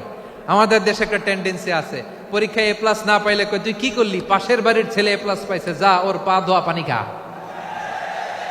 কি খা? তা আমি ভাবছি যে পা ধোয়া, এ প্লাস পাওয়া ছেলেদের পা ধোয়া পানির একটা পানির ব্র্যান্ড বানাইতে হবে। এরকম লেখা থাকবে, এ প্লাস পাওয়া ছেলেদের পা ধোয়া পানি। খাওয়া নাই, এগুলার খাওয়া নাই। ওরে আল্লাহ এ প্লাস পাওয়ার জন্য বানাইছে, আর আপনার ছেলেকে এই এ প্লাস গুলারে নিয়ন্ত্রণ করার জন্য আল্লাহ বানাইছে। ওকে দিয়ে আল্লাহ কি করবে আপনি জানেনই না। একটা এ প্লাস, একটা এ গ্রেড একটা মানুষের জীবনকে ঠিক করে দিতে পারে না। আপনার ছেলেকে আল্লাহ অন্যদিকে যোগ্যতা দিয়েছে। ওদের মনোবল ভাঙবেন না, খবরদার, খবরদার। ছেলে মেয়েদের মনোবল ভাঙবেন না। যাকে দিয়ে যেটা হবে তাকে দিয়ে সেটা করতে হবে, তার প্রতিভাকে সেভাবে কাজে লাগাতে হবে। তাহলে বাংলাদেশ, আমাদের এই জনসংখ্যা জনসম্পদে রূপান্তরিত হবে। আমাদের সরকারের তত্ত্বাবধানে আমাদের 18 কোটি জনগণ দক্ষ জনশক্তিতে রূপান্তরিত হোক। আমরা চাই কি চাই না? আমরা ভালো মানুষ, শ্রেষ্ঠ মানুষ হতে চাই কি চাই না? ওই জাপানিজদের মতো সৎ, ওই ইউরোপিয়ানদের মতো কালচার্ড। আমাদেরকে আল্লাহ তাআলা কোরআন সুন্নাহ অনেক কিছু দিয়েছেন। যেহেতু বর্তমানে আমরা দেখছি তারা সৎ, তাদের মধ্যে ভ্যালিউ আছে, সেগুলো আমাদের মধ্যে আনার দরকার আছে না নাই? আর ইসলাম দিয়ে আমাদের জীবনকে সাজাতে হবে, ইসলাম দিয়ে আমার পরিবারকে সাজাতে হবে। ইসলাম থেকে, কোরআন থেকে প্রেসক্রিপশন না নিলে জীবন সুন্দর হবে না। কোরআন থেকে প্রেসক্রিপশন না নিলে সমাজ সুন্দর হবে না। কোরআনের প্রেসক্রিপশন না মানলে রাষ্ট্র সুন্দর হবে না। কোরআনের প্রেসক্রিপশন অ্যাপ্লাই না করলে শুধু দুর্নীতি দমন কমিশন দিয়ে দুর্নীতি বন্ধ করা যাবে না। এজন্য কোরআনের আইন আমরা চাই কি চাই না? প্রিয় ভাইয়েরা, হিউম্যান রিসোর্স ডেভেলপমেন্ট, মানব সম্পদের উন্নয়ন, আমাদের সরকার যেন এদিকে নজর দেয়। আমরা যেন এই ব্যাপারে যত্নবান হয়ে উঠি। যাকে আল্লাহ যে যোগ্যতা দিয়েছে, এই যোগ্যতা দিয়ে আমরা যেন ইসলামের জন্য, দেশের জন্য কাজ করি। আমরা যেন আমাদের স্কিল ডেভেলপ করি, আমাদের পটেনশিয়ালকে ডেভেলপ করি। মোরালিটি, ভ্যালিউজ নিয়ে শায়েখ আহমদুল্লাহ আলোচনা করেছেন, এগুলো দিয়ে যেন আমরা আমাদেরকে সাজাই। আল্লাহ তাআলা আমাদের দেশকে তুমি নিরাপদ করো, আমরা পড়ি আমিন। আল্লাহ আমার 18 কোটি জনগণকে তুমি জনশক্তিতে রূপান্তরিত করো, আমিন। আল্লাহ আমরা হাতে হাত রেখে, কাঁধে কাঁধ মিলিয়ে ভাই ভাইয়ে যেন এই দেশকে গড়তে পারি, আল্লাহ তুমি তৌফিক দান করো, আমরা পড়ি আমিন। আমার প্রিয় মহিউদ্দিন ভাই বলেছেন, হুজুর এমন একটা ঘোষণাপত্র দিয়ে যাবেন আজকের এই ঐতিহাসিক যশোরের প্রোগ্রামে, যেটা গোটা বাংলাদেশে মানুষ এটার উপর আমল করে। আমি যে কথাটা বলেছি এটাই, আসুন আমরা আমাদের জনসংখ্যাকে জনসম্পদে ট্রান্সফর্ম করি। আমাদের জনসংখ্যাকে আমরা যেন জনশক্তিতে রূপান্তরিত করি। জনসংখ্যাকে ট্রান্সফর্ম করে জনশক্তি দিয়ে আমরা যেন আগামীর বাংলাদেশ, স্বাধীন বাংলাদেশ 2.0 কে গড়ে তুলি। আল্লাহ তাআলা আমাদের সবাইকে কথাগুলো বোঝার, আমল করার তৌফিক দান করুন। এই জেনজি, ক্ষমা করে দিও আমাকে, অনেক ধমক দিছি, বকা দিছি। আল্লাহ তোমাদেরকে করুক, কবুল করুক, যশোরবাসীকে কবুল করুক, আদ দিনকে কবুল করুক, এই মেডিকেল কলেজকে কবুল করুক, ইসলামের জন্য বাঁধ ভাঙা এই জোয়ার এবং উচ্ছ্বাসকে আল্লাহ তাআলা কবুল করুক। হাযা মা ইনদি ওয়াল ইলমু ইনদাল্লাহ আলাইহি তাওয়াক্কালতু ওয়া ইলাইহি উনীব। সুবহানাকাল্লাহুম্মা ওয়া বিহামদিকা আশহাদু আল্লা ইলাহা ইল্লা আনতা আস্তাগফিরুকা ওয়া আতুবু ইলাইক। আল্লাহুম্মা আমিন।